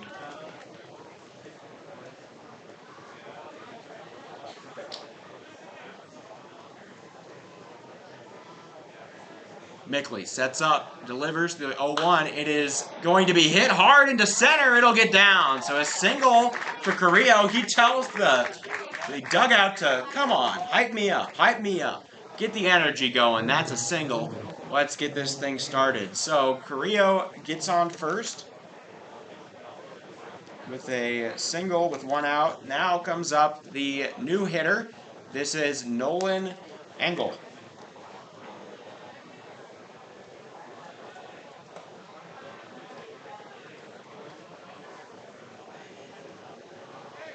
So Nolan Engel now up to bat. He will take the ball first. It should be noted he is a part-time catcher, so he does hit.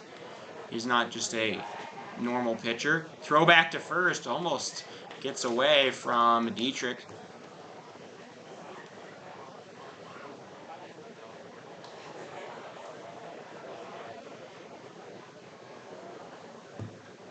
That's a strike right down the middle. Very well located fastball.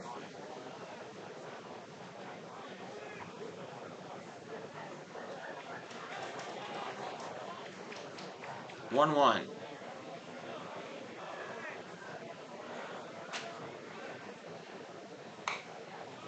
Fouled off. 2-1. Or sorry, 1-2. To Engel.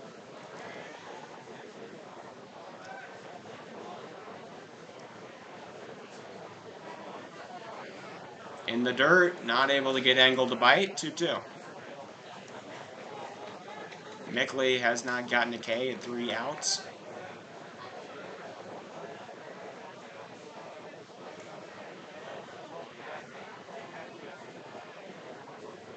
Pitch. Swing and a miss. There he gets one. So that's number 8 of the day for Declan Mickley. Up to 2 outs now in the inning.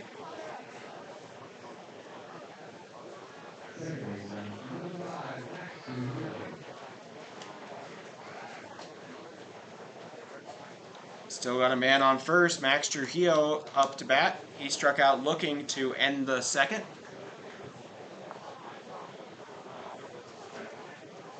He tries to put down a bunt. It goes high. He pulls back. So 1-0. Pull out.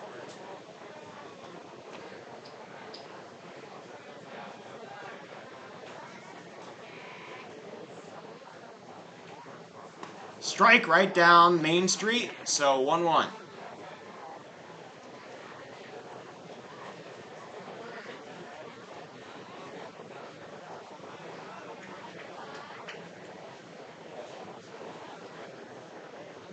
Pitch. Swing and a miss on the high pitch. Good one there. Tries to make him climb the ladder. Couldn't quite catch up. Coach for Premier West giving some advice to the second baseman, Trujillo. Mickley looking for K number 9. He delivers off of the plate, just a little outside. 2-2.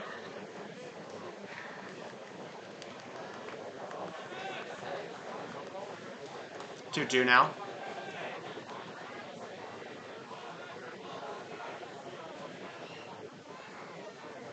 Mickley delivers, fouled off. Trujillo gets a piece of it. Mickley doing a great job at throwing fastballs, or I think it's a 4-seamer with a little rise that seems to kind of freak out the hitter into swinging below where the ball ends up. 2-2. Mickley trying to get out the inning. He delivers on the ground. Benz keeps it in front of him. Mickley throwing some wild ones, but not able to get any bites. He carries the shutout through 3 2/3. Full count now.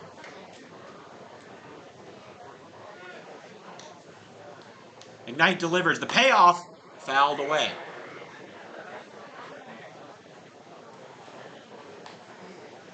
A lot of foul balls going on today.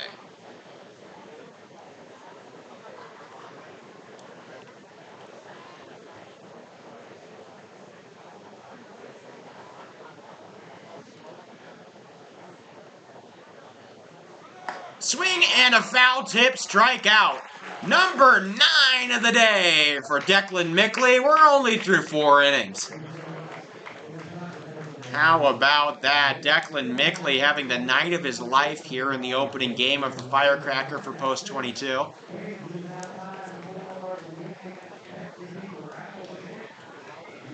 That's pretty wild. This is as many as Hayden Lighty had in his 7-game 1-hit shutout against Brandon Valley that eventually got wasted in the 8th. But yeah. So Hardhats will get their turn in the bottom of the inning, trying to add to their lead. If they can get it over, if they can score two more runs here, then they can throw out Mickley for the 5th, and a mercy rule will happen if Premier West is not able to get out from under an 8-run deficit. So the Hardhats need 2, and then they can just finish off the top of the 5th and be done. Mercy rule is 8 runs after 5. Thank you all for joining us. We'll see you tomorrow morning at 9 a.m. sharp. Probably a little before that, more like 8:45 for Hardhats for the Pueblo Azteca against Papillion.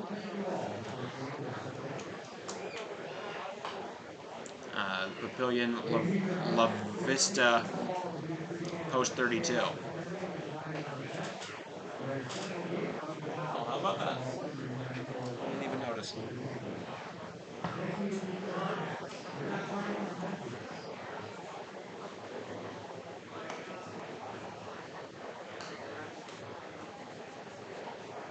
Coming up to lead off is Harry Good.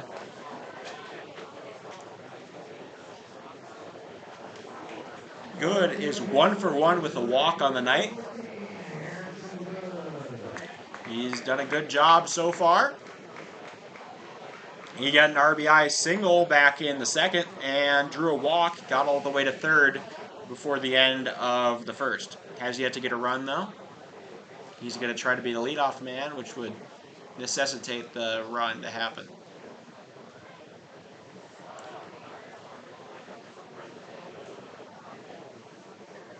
Good, big swing and a miss there at Engel's off-speed offering. 0-1.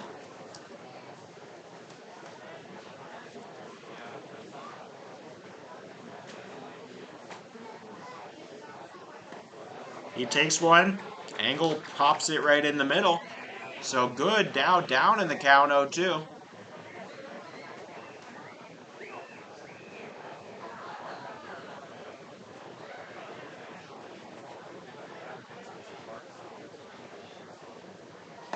Takes one high. Carrillo points something out, says something to the pitcher. He might just be saying, that was a good pitch. That one again. That one again. 1-2. Swing and a miss on the off-speed. Engel gets his first man down of the game, and that'll be out number 1.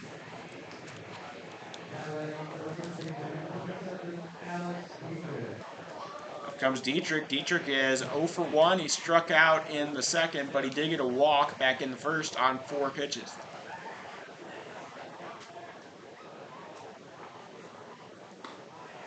Foul ball. Strike 1. Engel seems to have quite a bit of composure here. Does not want to get mercy ruled. Or does not want to give up on the game yet at all. In the dirt. Gets to the umpire. So 1-1.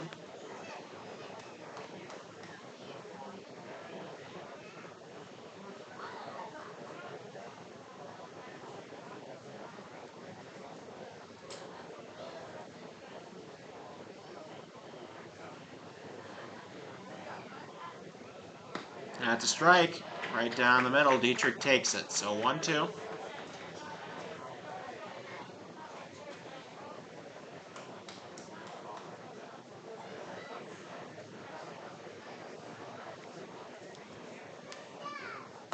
That's a strike. The breaking ball hits the inside of the plate.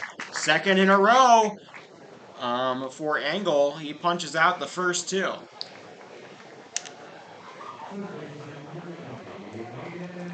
Engel showing a good job. Up comes Hayden Hollick.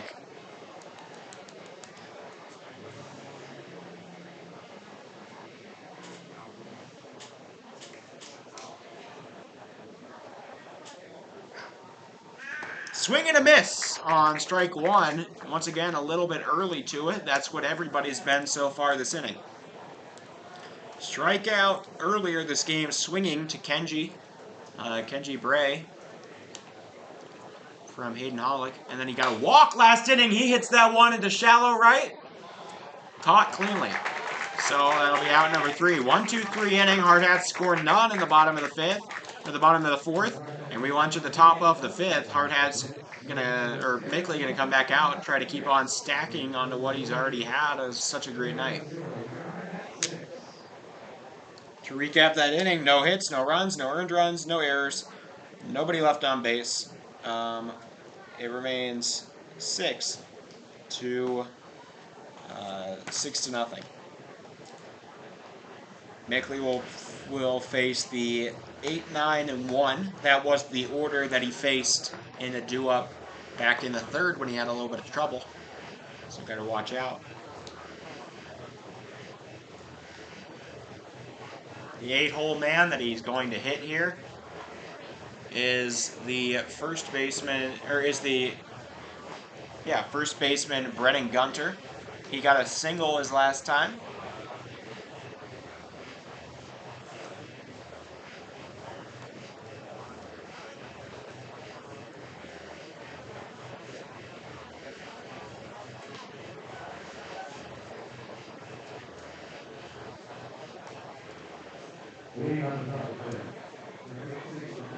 Okay.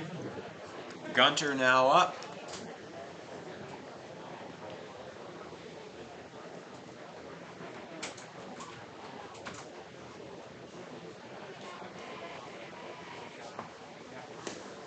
Taken down. 1 out.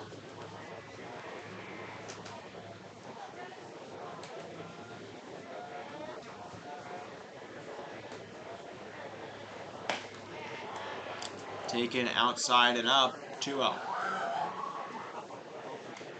Gunter been a thorn in the side of Mickley tonight. Thrown low. 3-0 now. Mickley needs to start throwing some strikes and bringing himself back into this. That is no strike. He waited a while. The umpire he baited the runner to think he was getting a walk. I think it was a strike, but he waited very long to call it. So 3-1. That's taken low. That'll be a walk. So Gunter gets on base, the first man. He will be the leadoff runner.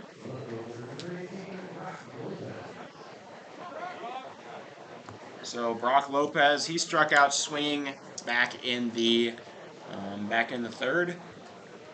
Gunter got all the way to third and was stranded, or was caught at home actually, after Harry Good gunned him down in right. 1 out.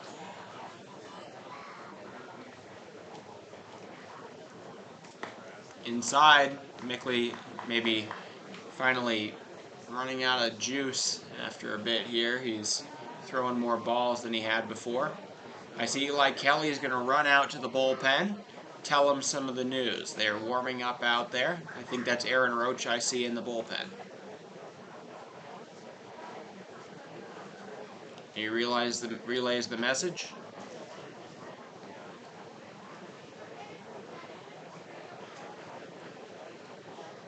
Two-0 count here from Mickley. This is usually about where he maxes out his stuff, is 5 innings. That's a no ball. 3-0.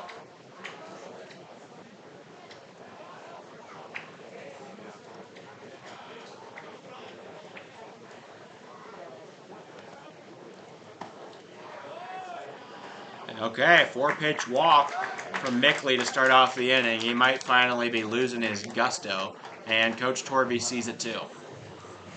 Coming out to probably relieve him. Mickley's had such a great night. What a performance by St. Thomas More's Declan Mickley. Outstanding work right there by Declan. So Mickley leaves the game. His final stats, at least from what we know, he has pitched 4.0 innings pitched. He has 0 earned runs yet. Both those runs on the base paths would be earned to him. And he strikes out 9 over just the 4 innings. That is 12 possible outs. He strikes out 9 of them. That's a 75% strikeout percentage. That's pretty great. So yeah, it is Roach. He's going to come out and try to relieve. It kind of depends on how late in the game they are, whether they do Roach or Lemmer. If they have to relieve Mickley in the 2nd or 3rd, then it's Lemmer gets the middle innings and then Roach finishes. If Mickley goes long enough, they give it to Roach to finish. Well, if you're a St. Thomas More Cavaliers fan, you're getting back-to-back Cavaliers here. Declan Mickley to Aaron Roach, and of course we've many times seen Lee Negebauer to Aaron Roach this year, which is Cavalier to Cavalier. Right now, if you look at post 22, and this has just been a solid game. I've been really impressed with the approach at the plate for the Hardhats tonight. They have just had some really good at-bats where they've gone deep into the count, they have extended the at-bat, and many of the about half of the 6 runs for the Hardhats have come with 2 outs. Yep. And they've been able to manufacture, in essence, almost knuckle over or wear down Kenji Bray and the for Premier West. Yep, so now up to bat here is the leadoff man, that is Toby Trujillo. He got a walk and got over to 2nd in the last time he was up in the 3rd, and struck out in the 1st. Oliver, I know you're a big Carlos Santana fan. Mm-hmm. He hit a game-winning 2-run homer against the Milwaukee Brewers tonight. And he drove in Bucks. Andrew McCutcheon, the ageless legend. Oh, might add that Santana's older than him. That's really something. Low. Andrew McCutcheon, the Larry Fitzgerald of baseball. 1-0. Pitch, low. I mean, only for like 2 years there where he was the best at the position, but he's been very good for a long time, and he's, he's from a franchise that's not like that prominent. He's just always around. So 2-0. That's a strike from Roach. 2-1.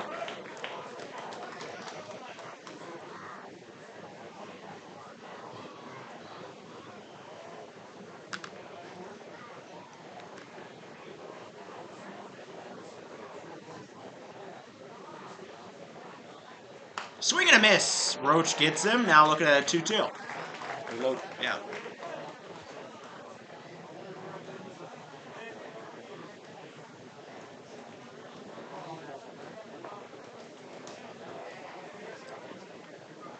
Two. Just got a piece of that one. You could hear like a just about. So the at-bat continues, 2-2. So tomorrow is the doubleheader day for Post 22. Yep, 4:30 and 7. All right. I believe you can just get one ticket for both games. Oh, yeah. So Inside. So full They count. never clear out the stands. So if you get in, you're in. Yep. You can come in at 8:30 and stay till 11, Yeah. and that's what we're gonna do. That's what we're gonna do. We're gonna go from breakfast pizza to regular pizza. That is grounded through the gap. So now, handled well by Farley. He's going to throw it in. Cutoff man gets it. A single from Roach, or off of Roach there by the leadoff man, Toby Trujillo. Bases loaded, nobody out. It'd be frustrating for Aaron Roach. He got ahead of the hitter and was unable to seal the deal, and now bases loaded, nobody out, and you can feel a lot of fans just suddenly paying a lot more attention than they were just 5 minutes earlier. Now let me tell you something. There was a team named Pier Post 8, and they were here 2.5 weeks or 3 weeks ago, and Roach faced this exact same situation. What happened then, he struck out the first guy, they lined it right back up the middle to him, he caught it, and threw to third for a double play, and they got out of the inning. Oh, that was great. So maybe he could do that exact thing again. I'm going to go against it, I don't think statistically, but I'll say I believe in Roach. Roach. he went. Strike two.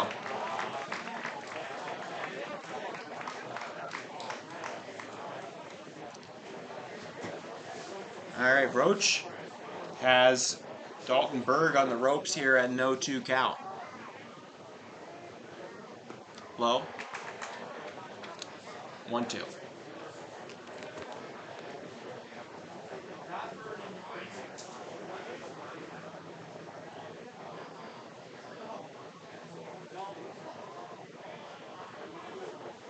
Delivers off the plate, not able to get the man to stretch himself out, reaching for the ball. 2-2.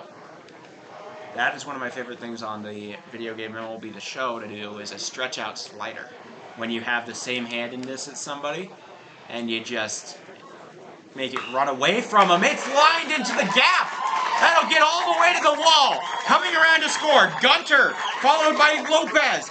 Trujillo's going to come around, and that'll be a 3-run double. This game's suddenly back in the mix. Wow, did Premier West just absolutely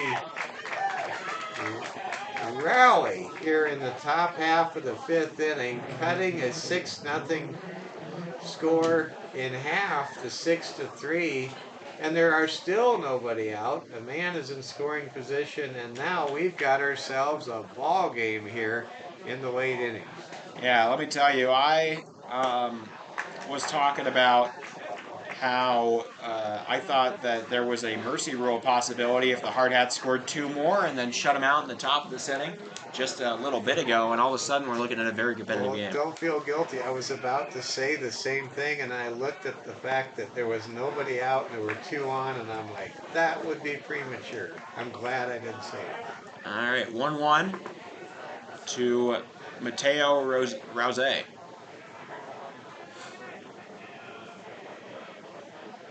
Mateo, an underrated name. Ooh, off the back. So that'll be a hit by pitch. That'll put a man on first. Roach takes a knee. Not sure why. Oh, he's tie shield. There we go. It's like you didn't kill him. No, He's not on the ground. He just walked to first. Usually when you see that, it's a church and it's called genuflecting. I was going to argue it's like a football game and somebody's down with an injury, but... Oh, well, that too. Or it's a football game and you're Tebowing, you know, the whole deal. You've Tebowed. I've never Tebowed. That's so lame. It was the hip thing to do. I Tebowed. I Tebowed in 2018. I think the world of Tim Tebow. It seems like a long time ago. It was like 2012. Flared into right. Good, coming down. Makes the grab. He's going to throw all the way to third. That was a very hard throw. That so would have beaten the runner. Yeah, I think Premier West learned earlier not to test Harrison Goods. I think Berg was on second. I think he was on second, and he was like starting to run. He's like, oh, wait, it's the right fielder. So that is finally out number 1. And up comes the up comes the 5-hole hitter Noah Carrillo. He got a single last inning. He represents the tying run in this ball game.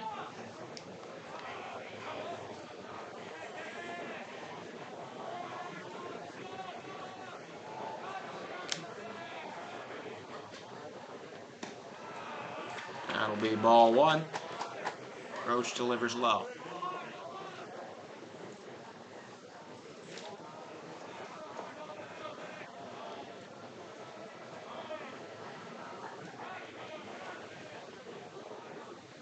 That one is slapped into left. Farley makes the grab. That one loops right over to his glove. He makes a little bit of a trot out there. Not too hard, out number 2. Great play by Zeke Farley. He picked the ball up right off the bat and was there to make the catch, and that was a very big out. Yep. All right, now the 6-hole hitter, the pitcher slash catcher, Nolan Engel. He flies that one into left center. Underneath it is Inhofer. And he flies out to right, then left, then center, and that'll do it. 3 runs do score in the top of the 5th. The game gets a lot closer. Hardhats now lead by 3 runs, 6-3. We got ourselves a ball game, but give Aaron Roach a lot of credit. There was no second wave in the visitors' half of the 5th inning, and that keeps the Hardhats with a very solid 3-run lead as we move to the home half of the 5th. All right, so to recap, the top of the 5th, Premier West, they scored 2 hits. They had 3 runs, 3 were earned, all 3, 2 of them to Mickley, 1 of them to Roach. And then no errors, 2 men left on base. And it's now 6-3. Ridge Inhofer will lead off this inning, trying to get his first hit of the night. Engel did made 1-2-3 work with a pair of strikeouts against the Hardhats in this last inning, preventing them from getting into a mercy rule scenario. Now he's just kind of trying to buy time for the comeback. Well, the Hardhats still up by 3 runs. They're 6 outs away from winning this game, but it definitely has this game definitely has a different feel to it.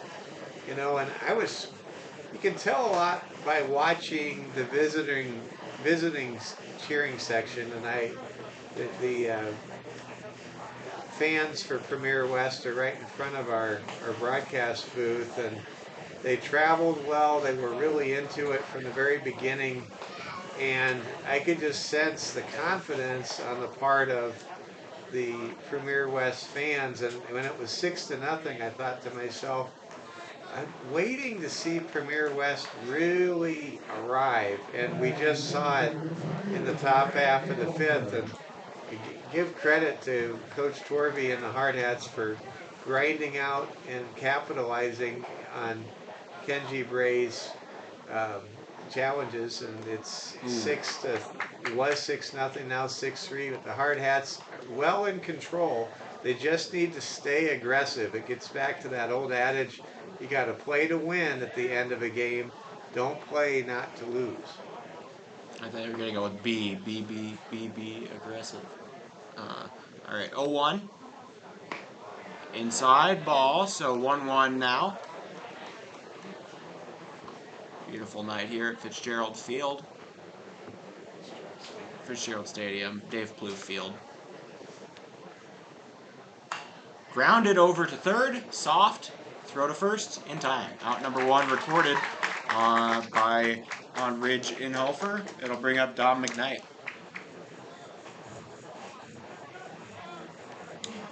McKnight reached on a walk and an error so far.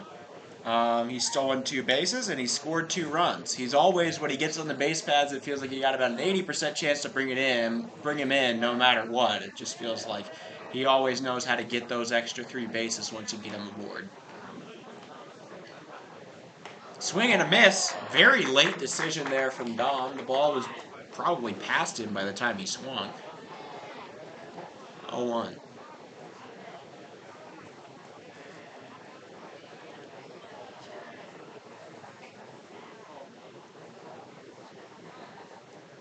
Swing and a miss, strike 2. I have to call your attention to something pretty unusual on the scoreboard. If you look at runs, hits, and errors, you see 1, 2, 3, 4, 5, 6 at the moment. Isn't that something? I've looked at a scoreboard my whole life and I've never seen that. It's 6 to 3 runs, 5 to 4 hits, and 2 errors for Premier West and 1 error for Post 22. The first 6 numbers are currently being displayed Not in order, on the but scoreboard at the same time. Isn't that crazy? yeah. 7 if you count 0. That's off. 2-2. Well, you only have 6 numbers you can show on runs, hits, and errors. Yeah. And you're showing 1, 2, 3, 4, 5, 6.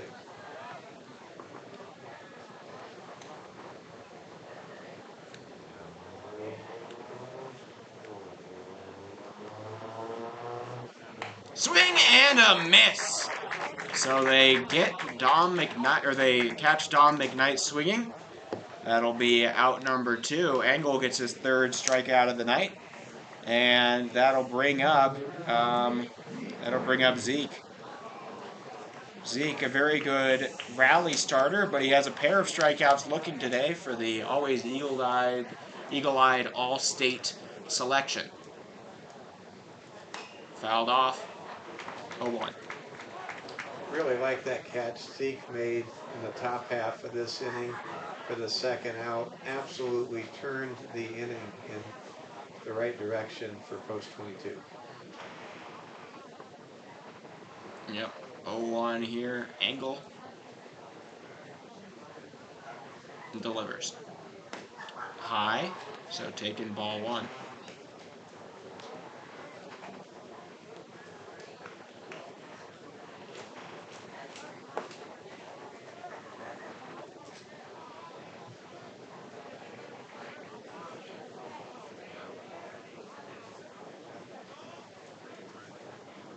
Ow! Off of the shoulder. That's got a sting. He wears it. He takes a hearty trot to first, and that'll be out that'll be the first man to reach base. Zeke Farley gets aboard. Wyatt Reeder now up. Are you having fun yet, Hardhats fans? We hope you're enjoying this broadcast of Hardhats TV. Post 22 leading 6 to 3. We will have every single game at the Firecracker tournament for you between now and the night of the 4th of July. Taken away, they throw back, and do not have a play to make with Farley at first. Ball 1 issued to Reeder. Got to watch out. Farley leads this team in stolen bases. And Oliver, you and I, we started things early. In fact, you were behind the microphone for first pitch of Missoula versus He goes. Lobos. Farley taken off. He's safe. The Rocky Mountain Lobos earlier today, and 4 games today, and then we're going to have 5 games The next for the 3. next 3 days. So here we go. 23 games for me. Yeah. In 5 days. So I'm bragging to that about my friends and whatnot. That's great. You're the Iron Man. Yep. That's a strike. So 2-1. You ever done a marathon that big? No. You've done a lot of state tournaments that have been kind of like that. Yeah, but rarely have I done all of the games. The only time I did that was Popped up. boys. Catcher wants it. Carrillo doesn't make the grab. It falls foul. It nearly landed fair. That was really wild. It whistled and moved up You're there. right. It just, that ball was lost in the lights, and everybody's getting a good laugh out of it. Everybody ran away. Carrillo was there, and it landed like only about 8 inches foul. Yeah. It really could have landed for a single. It was pretty funny. It would have been a very weird single. but it could have landed. It's hard to just make the ball go that straight up in the air. I mean, when you look at where And you gave it the a little bit hitter of spin and stands, whatnot. I mean, the ball hardly moved in any direction. Going for third is Farley. It's grounded through the gap. Never mind. It's handled by the second baseman. That'll be out number 3. So the Hardhats do not capitalize in the bottom of the 6th or bottom of the 5th. They will go into the top of the 6th, still leading 6-3. Coming back out is Roach. This is something that was almost precariously bad. The home plate umpire just about stepped on and rolled his ankle or his leg on the bat after that at bat, and he realized what he was about to do right as he was doing it, and did not fall down. One of the great scenes in baseball movie history would be in Pride of the Yankees, starring the late great Gary Cooper, when I think we have Lou Gehrig up with the big club, and he stands and rolls and falls down on a whole row of bats. You ever see that movie, Oliver? No, I watched Mr. Ed. Okay. Mr. Ed plays for Mr. Ed meets the Dodgers. That was my Okay. favorite baseball movie in the before times. Okay, well, Before if you get a color chance, was invented. Pride of the Yankees, great movie. Lou Gehrig's mother in that movie got a little annoying for me sometimes, but other than that, it was great. Of course, to see Babe Ruth himself making a handful of cameo appearances really just takes that movie to another level. YouTube movies free with ads have changed your perspective on life. They have really been a revelation. If you're trying to get to the older audience, you should always, if you're trying to get like power tools in people's hands, make sure that you advertise on YouTube free with ads. Somebody might not have streaming services, and this is the best they got. That's me. I don't believe in paying for streaming services. I just like YouTube free with ads. 0-1. And Hardhats TV. Yeah, of course. Now it's always free. 1-1. We don't even have, we have ads on the screen, but they're non-intrusive. 1-1. Grounded. Shortstop, McKnight grabs it, throw to first, in time. That was a little bit close for comfort. McKnight does it, though. And that'll be the second, or that'll be the out number 1, I want to say, for the inning. I think we're crazy. 5 outs to go. Hardhats just trying to keep the momentum going here in the top of the 6th. Well, here comes Gunter. He has reached base both times he's been up. That's a strike. He has gotten to third and been caught at home, and then was brought home on the 3-run double by Dalton Berg last inning. Grounded softly over to first. Handled, throw to Roach, in time. He steps on the bag, barely. He got really close to missing it. That was just a good play by all involved, and the Hardhats taking care of business here in the bottom of the 6th inning. Hardhats 4 outs away with a 3-run lead here in the Firecracker tournament opener. What a big win this would be for the Hardhats if they can pull it out. All right. Now comes up the 9-hole hitter. This is this is Brock Lopez. 1-0. I hate to say this about Brook Lopez, the NBA player, but this is the only time I think that if you were to look him up, you would understand. I think that spiritually, sometimes people give up like, oh, you're a Simon. You just feel like a Simon, or you're like a, you're a Frank kind of thing. You get all that. That's in the dirt. It's 3-0. I feel like Brook Lopez is the only man I've ever seen that gives off Grug energy. Like his name could be Grug. 3-0. That's taken inside. So 4-0. They walk him. And one man reaches base. 2 outs here in the top of the 6th.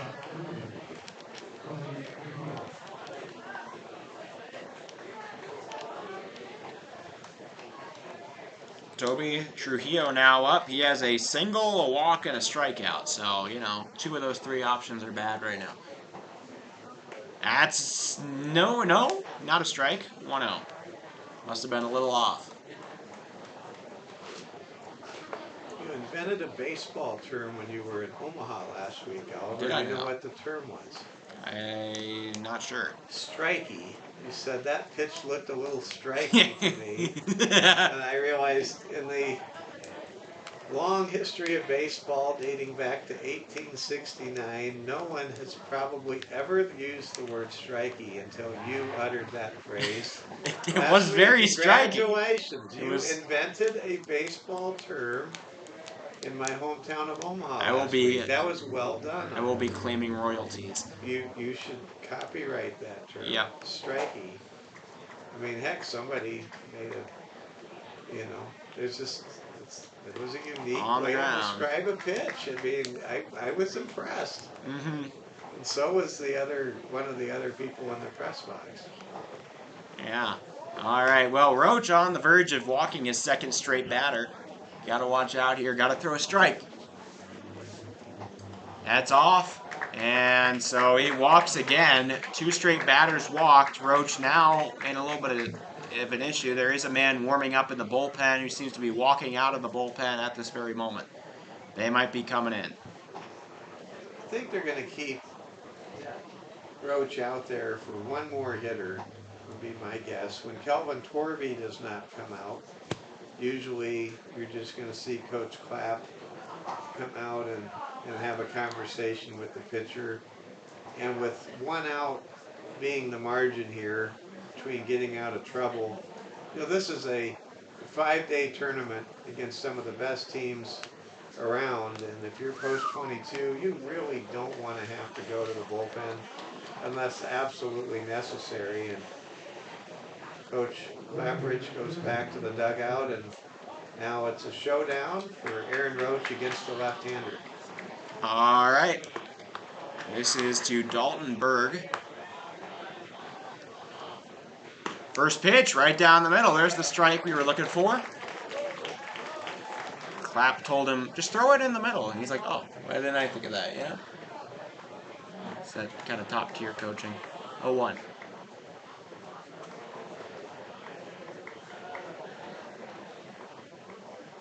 That's a no. Close. 1-1. It's such a big at-bat. You almost sense this could be the biggest at-bat in the late innings we're going to have tonight, right here. Well, if he gets out of it, it definitely will be the biggest. Popped up into left. Farley tracking it. Makes the grab. That'll be out number 3. So the Hardhats get out of trouble. They don't allow any in the top of the 6th. They still lead 6-3 entering the bottom of the 6th. Aaron Roach wins the battle of the moment, the battle of the night perhaps right there. And Zeke Farley does his job in left field, and that was a really big out. Aaron Roach, he has been able to induce those fly ball outs, and it's been impressive. And it's interesting to see the contrast of 2 pitchers. Declan Mickley earlier tonight getting so many outs via the strikeout and en route to a 9 strikeout performance. And then you look at the relief pitcher that came in, Aaron Roach, and almost all of his outs have been by way of the fly out to the outfield. Totally. They're just a different philosophy of pitcher. And then there's Eli Kelly, who's like entirely ground outs. So. I think the Colorado Rockies might have just offered Eli Kelly a contract. Well, I mean, ground it outs works. is what Rockies want. The ball goes in the air, it's usually trouble. Well, I mean, that's what's working so well for them. You got to remember, the 2021 Rockies were the best Rockies rotation in terms of ERA that they have ever put together. And it was like Gomber, Freeland, Marquez, and I think it was, what was that name? Peter Lambert. There weren't a ton of great guys. Oh, and then Senzatella. So there was like 5 average guys, but they all kept it on the floor, and it was somehow their best one. They actually threw a 3.56 ERA as a starting rotation, which is crazy for the Rockies. Okay. So that's a strike 1. Here to the leadoff man, of the whole thing, Philip Bentz. He has proved to Coach Torby why he should be batting leadoff. He has a single and 2 walks. You can't ask for something. You can't ask for a better leadoff man than to get aboard 3 times and then hand it over to the pinch runner. So I could see this Philip Bentz leadoff thing starting to, keeping on developing into more of a regular thing. That's a strike. 1-2.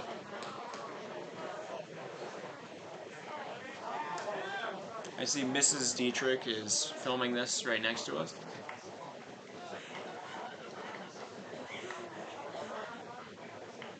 One, two. He chops at that one, knocks it away. It is 1-2 now. Thank you all for watching, tuning in. If you don't mind, give us a like if you're enjoying it. And if you're from another group or if you're from watching for the premier team, we got the rest of the line. We got the rest of your games here on Hardhat TV. That's lined. Ooh, good play by the third baseman. Can he throw in time? He can. Wow. Great job there by the third baseman, Mateo Rose. Mateo, that was a big-time stab on a hard-hit smash, and then to get up and not only throw out the base runner, but throw out the base runner by about 2.5 steps was truly remarkable. That's how you play third base right there by Mateo. Absolutely. He's been, I guess, a little bit of the... Oh, I bet he's been idolizing Nolan Arenado from being a Denver product. One of the best defensive third basemen to ever do it. And I will go to my grave saying it, Rockies fans. Nolan Arenado better than Todd Helton. I'm going to leave it at that for the greatest Rocky of all time. 1-0. Down and away. Make it 2-0. This is Aiden Roberts. Roberts has 2 singles and a ground out into a fielder's choice. So he's 2 for 3 on the day with 2 runs. He's looking at 2-0 from Engel. Engel pitched well so far. That's a strike. Drops it in there. 2-1.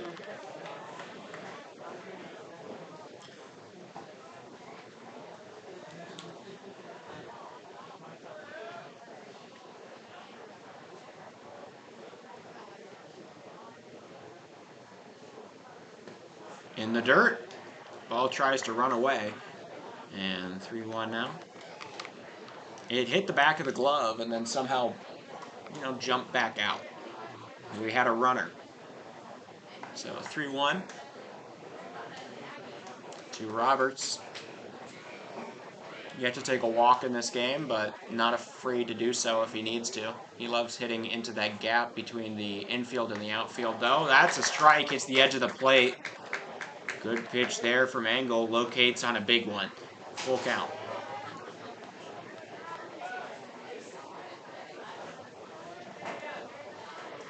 Hardhats trying to give anything extra they can to their closer. He pokes it one into left. It goes. His 3rd single of the night. Aiden Roberts, Mighty Mouse, comes up clutch. Aiden Roberts, he has just been remarkable. Coming up from the Expos the last couple weeks, he has been clutch, he has been opportunistic. It makes you wonder. wonder. He has just been the difference so many times for the Hardhats in the last couple weeks. It's really remarkable. And it makes you wonder when you look at guys that are like on the Expos top 3 in batting. Is Ryan Negebauer? There we go. Roberts is headed. It's to the wall. They're telling him to head to 3rd. He's running all the way over there. Torby tells him to stay.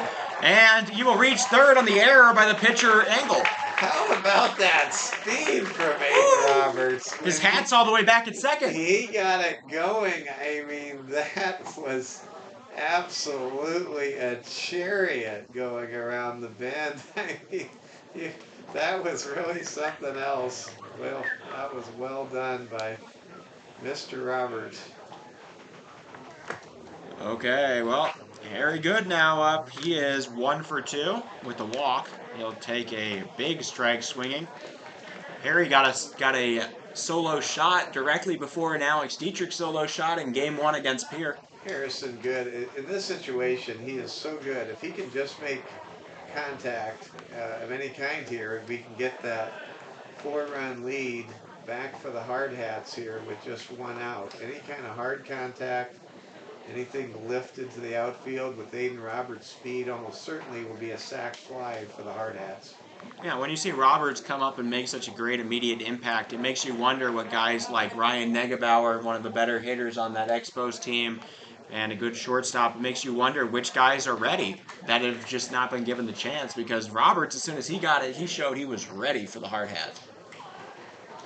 Again, that's the hallmark of a state championship, perennial state championship program is you have the ability to reload and you don't even think about a rebuild. 2-1. Taken inside by Good. 3-1.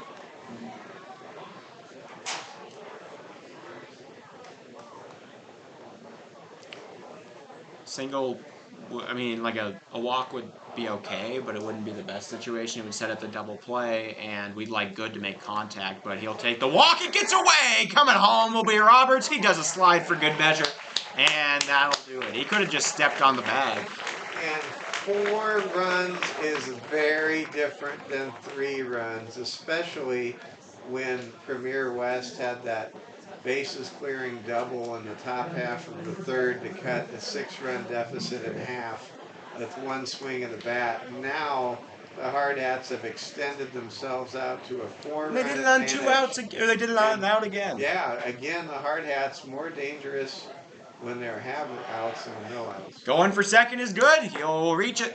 So a stolen base for Good. You would get, okay, give me a guess. I was shocked by this. How many stolen bases does Harry Good have this year? 21.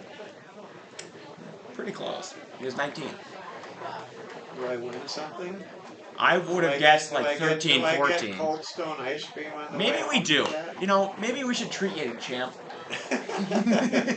Oh, Go get him, sport. Oh, I'm happy. Thanks. I almost need an upside down baseball Dairy Queen ice cream cup or something like that. Yeah. But in the Padres cup would be really good.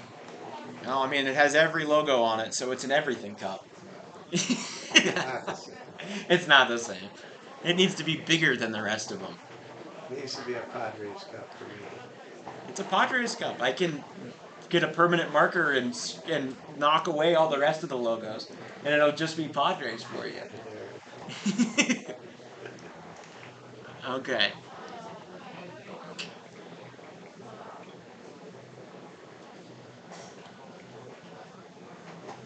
They're singing some sort of song right now. I don't know. There's like some sort of like nursery rhyme being sung by like maybe a fifth of the crowd right now. I don't know what's happening. I don't see the crowd singing anything. I know it's a very small proportion, but I was hearing it. It's underneath me. Oh, I don't know what you're referring to. Okay, I'm hearing voices. I mean, it's hour number. That's okay. It's in Field of Dreams. Ray Kinsella heard voices out in the field. It doesn't mean his wife believed him. Doesn't mean the men at the co-op, at the feed store, believed him either.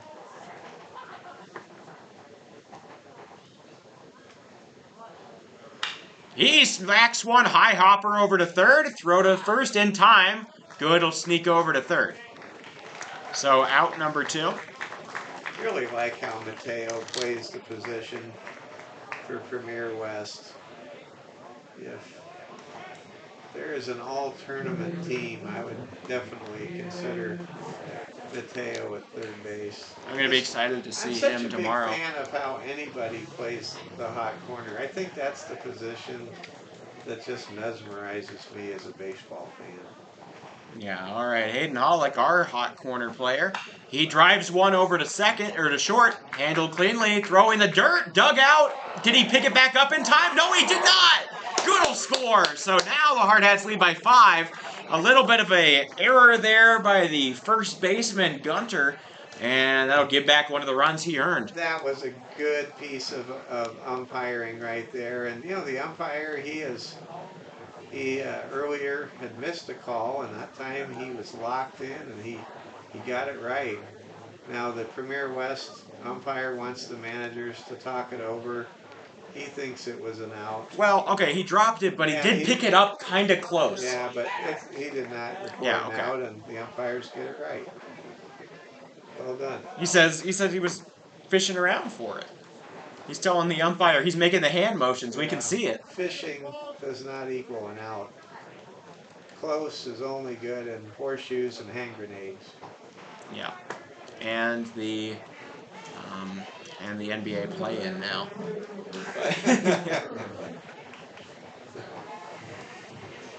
All right, so 2 outs.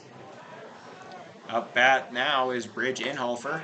They are going to throw back. That's dangerous. You made that exact same mistake and overthrown a guy like 3 times. I want to point something out. If this score holds, it's currently 8-3. I believe every single game today, the winning team had 8 runs. Nope, 11 runs by Next Level. Oh, okay, but Next Level put up 11. Two of the earlier runners today had 8 runs. Swing and a miss, strike 1. It's as close to crazy 8s as you get. Yeah, there you go. It was an 8-2 win, Rocky Mountain over Missoula, then 8-0 Pueblo Azteca over Missoula, and then it was 11-0 Next Level. It would have been 8 if they played the bottom of the innings, but they played the top of the inning, so they got to add on before they shut out the end of the inning. 8 is great. That's the bottom line. Papillion Pueblo will lead us off in the morning, followed by Premier West. Will play the Next Level team. That's going to be a hard one. Then they will play the 0-2 Missoula team. That should be pretty good. But all of these games should be pretty good, I think. Oh, it's going to be a great day. And then Papillion Hardhats and Rocky Mountain Hardhats. If you by all means, we'd love to see you here. And no better family value, price-wise, money-wise, than to come on down to Fitzgerald Stadium and enjoy a morning, afternoon, or night, or all of the above. That is hit hard into left. He takes a hop, and it's gone! Ridge Inhofer, 2-run shot into the night sky! Wow! He knew it! A standing ovation from the Hardhats fans. We've got a crowd! And this place has gone What is that? What does Tate Cross, or what does Lee Negebauer have in his hands? He's about to knight him or something. What is that? Did he get a pineapple? I don't know the situation. He's got something golden. You'll have to figure that out. It's like the swag chain. On social media, whatever it is, that was a home run. He knew that it. That was awesome, and that ball had an absolute force underneath it over the Liberty Superstore sign in left field, and that just absolutely punctuates this 4-run bottom of the 6th inning for the Hardhats. What an opening night performance. It all began with 7 strikeouts right out of the gate by Declan Mickley on the mound, and post 22 now up 10-3.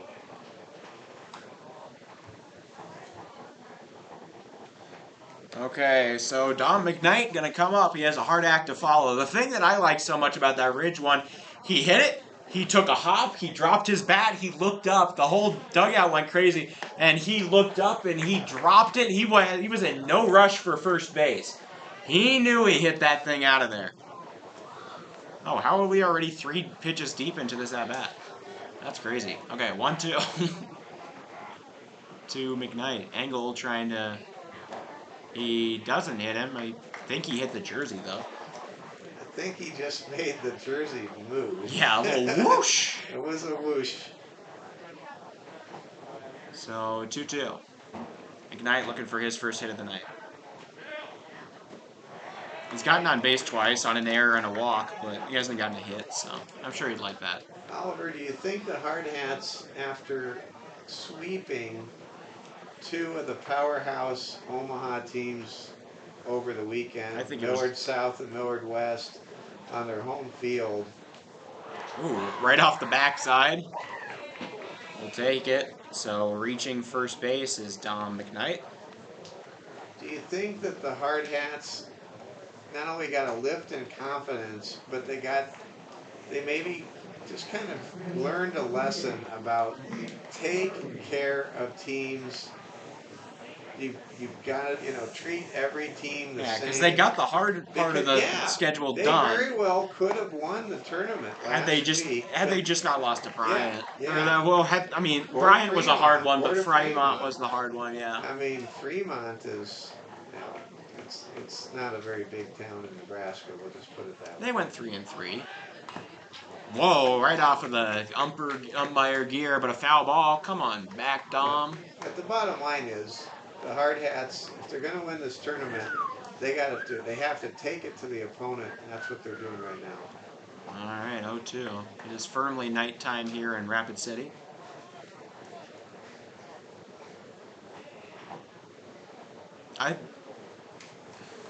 Don't quote me on this. I think somehow that's Ridge Anhover's first homer of the year. I think you're right. Let me check. I'm going with that. I cannot recall Ridge hitting a dinger yet this year. Yep, correct. That is his first foul tip, strike 3 on Farley's a little frustrated. He really shouldn't be that upset. We are doing just fine. He did get his third strikeout of the night, but the boys are doing well. And who's on the mound now? Is that still Roach? It's Roach. Okay. Yeah, I mean, why not now? Yeah, you're up by 7. 7. Why use another guy? Yeah, you're pitching well. Roach has done a fine job of inducing fly ball outs, and he did have some struggles in the fifth, as we know, but he also danced out of that second wave as momentum was really building against them. I think the Hardhats they're playing better baseball all the time. It's all because of Olivia Dunn. And you say that, but I think the Hardhats are simply getting better and better at the right time. And here we are, it's the Firecracker tournament. A lot of fans now heading towards the exits after that 4-run blast in the bottom of the 6th. A lot of fans. It's a cold night now. I mean, it never really got hot today. I think the temperature for a high was about 73 degrees. You should have seen this. There was a man for the Pueblo Azteca that was named Max Casillas. He was the leadoff man. He stole 4 bases. I call him the Hooded Bandit. He was wearing a hoodie under his uni. Wow. It was like 80 degrees. He was out doing exercise and he was wearing a hoodie. You could see it pop out the back of his jersey. I'll tell you what, I've been to Pueblo a number of times. The only time I ever went on a sales call and had a lizard cross over my shoe was in downtown Pueblo. Only? I feel like that would have happened at least twice. I've never had a lizard. I've had lizards go over my feet. Well, not in the city, but didn't happen to me until I went to Pueblo. Man. But I'm also from Nebraska and been in the Midwest, and you don't see a lot of lizards in Nebraska. They're there, you just can't see them. Well, whatever. I actually had a real lizard chopped over to third. Pollock, throw to first in time. Good work there from Dietrich. He gets down on his knee. Well, when you get to Pueblo, you are in the desert. You are surrounded by essentially pure high desert, and you're going to start to see lizards. Yeah, Colorado's interesting. It's got pretty much every major climate. It's got plains, it's got desert, it's got mountains, it's got forests. Yeah, okay. So 1-0. But it has like every major ecosystem out there. Anything but a beach. Best you can do is a pond. Maybe the shores of the Colorado River.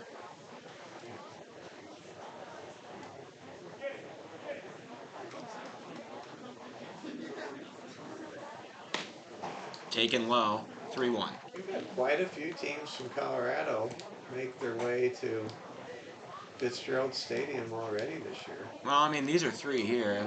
There's only 2 others. That one is hit high into the night sky. After it is in, Hofer, he makes the grab. Out number 2. Hardhats 1 out away from starting the Firecracker tournament 1-0 with a big doubleheader coming your way tomorrow. Oliver will have the play-by-play action. 4:30, the projected first pitch. The Papillion Monarchs against the Post 22 Hardhats at 4:30. Well, that's the thing. So the thing about every single one of those Nebraska things, they're not the mascot name they are in high school. It's just hard to shake it. I know. And by the way, it's monarch butterflies. It's not monarchs as in rulers. Aristocratic rulers or royal family. That one is hit into left. Farley stands right there, makes the grab. So 1, 2, 3, Hardhats take him down. Roach gets the final out. He pitches 3. Does he pitch? I don't see what just happened there. Well, what just happened is 2 Hardhats tried to do this really off-balance, spectacular high five, and I think one of them was Harrison Good. No, I think it was Dylan Marsh. It was Marsh and one of his teammates, and you know, when you win, there's nothing like it. And that celebration, well, there's nothing like that either. Way to go, Hardhats, way to go. So how about that? Final score here tonight. Hardhats put up 10 against the Premier West team. They put up 3. The Hardhats, the win goes to the pitcher Declan Mickley. Loss goes to Kenji Bray. And there we go. They successfully did the high five there. That was McKnight and Roberts. A little up the middle duo. But tonight, overall, very good one. Hardhats played great. Only had a weird hiccup there in the 4th inning. And all in all, pretty good. Hardhats win it 10-3. They get to play tomorrow 2 times, Papillion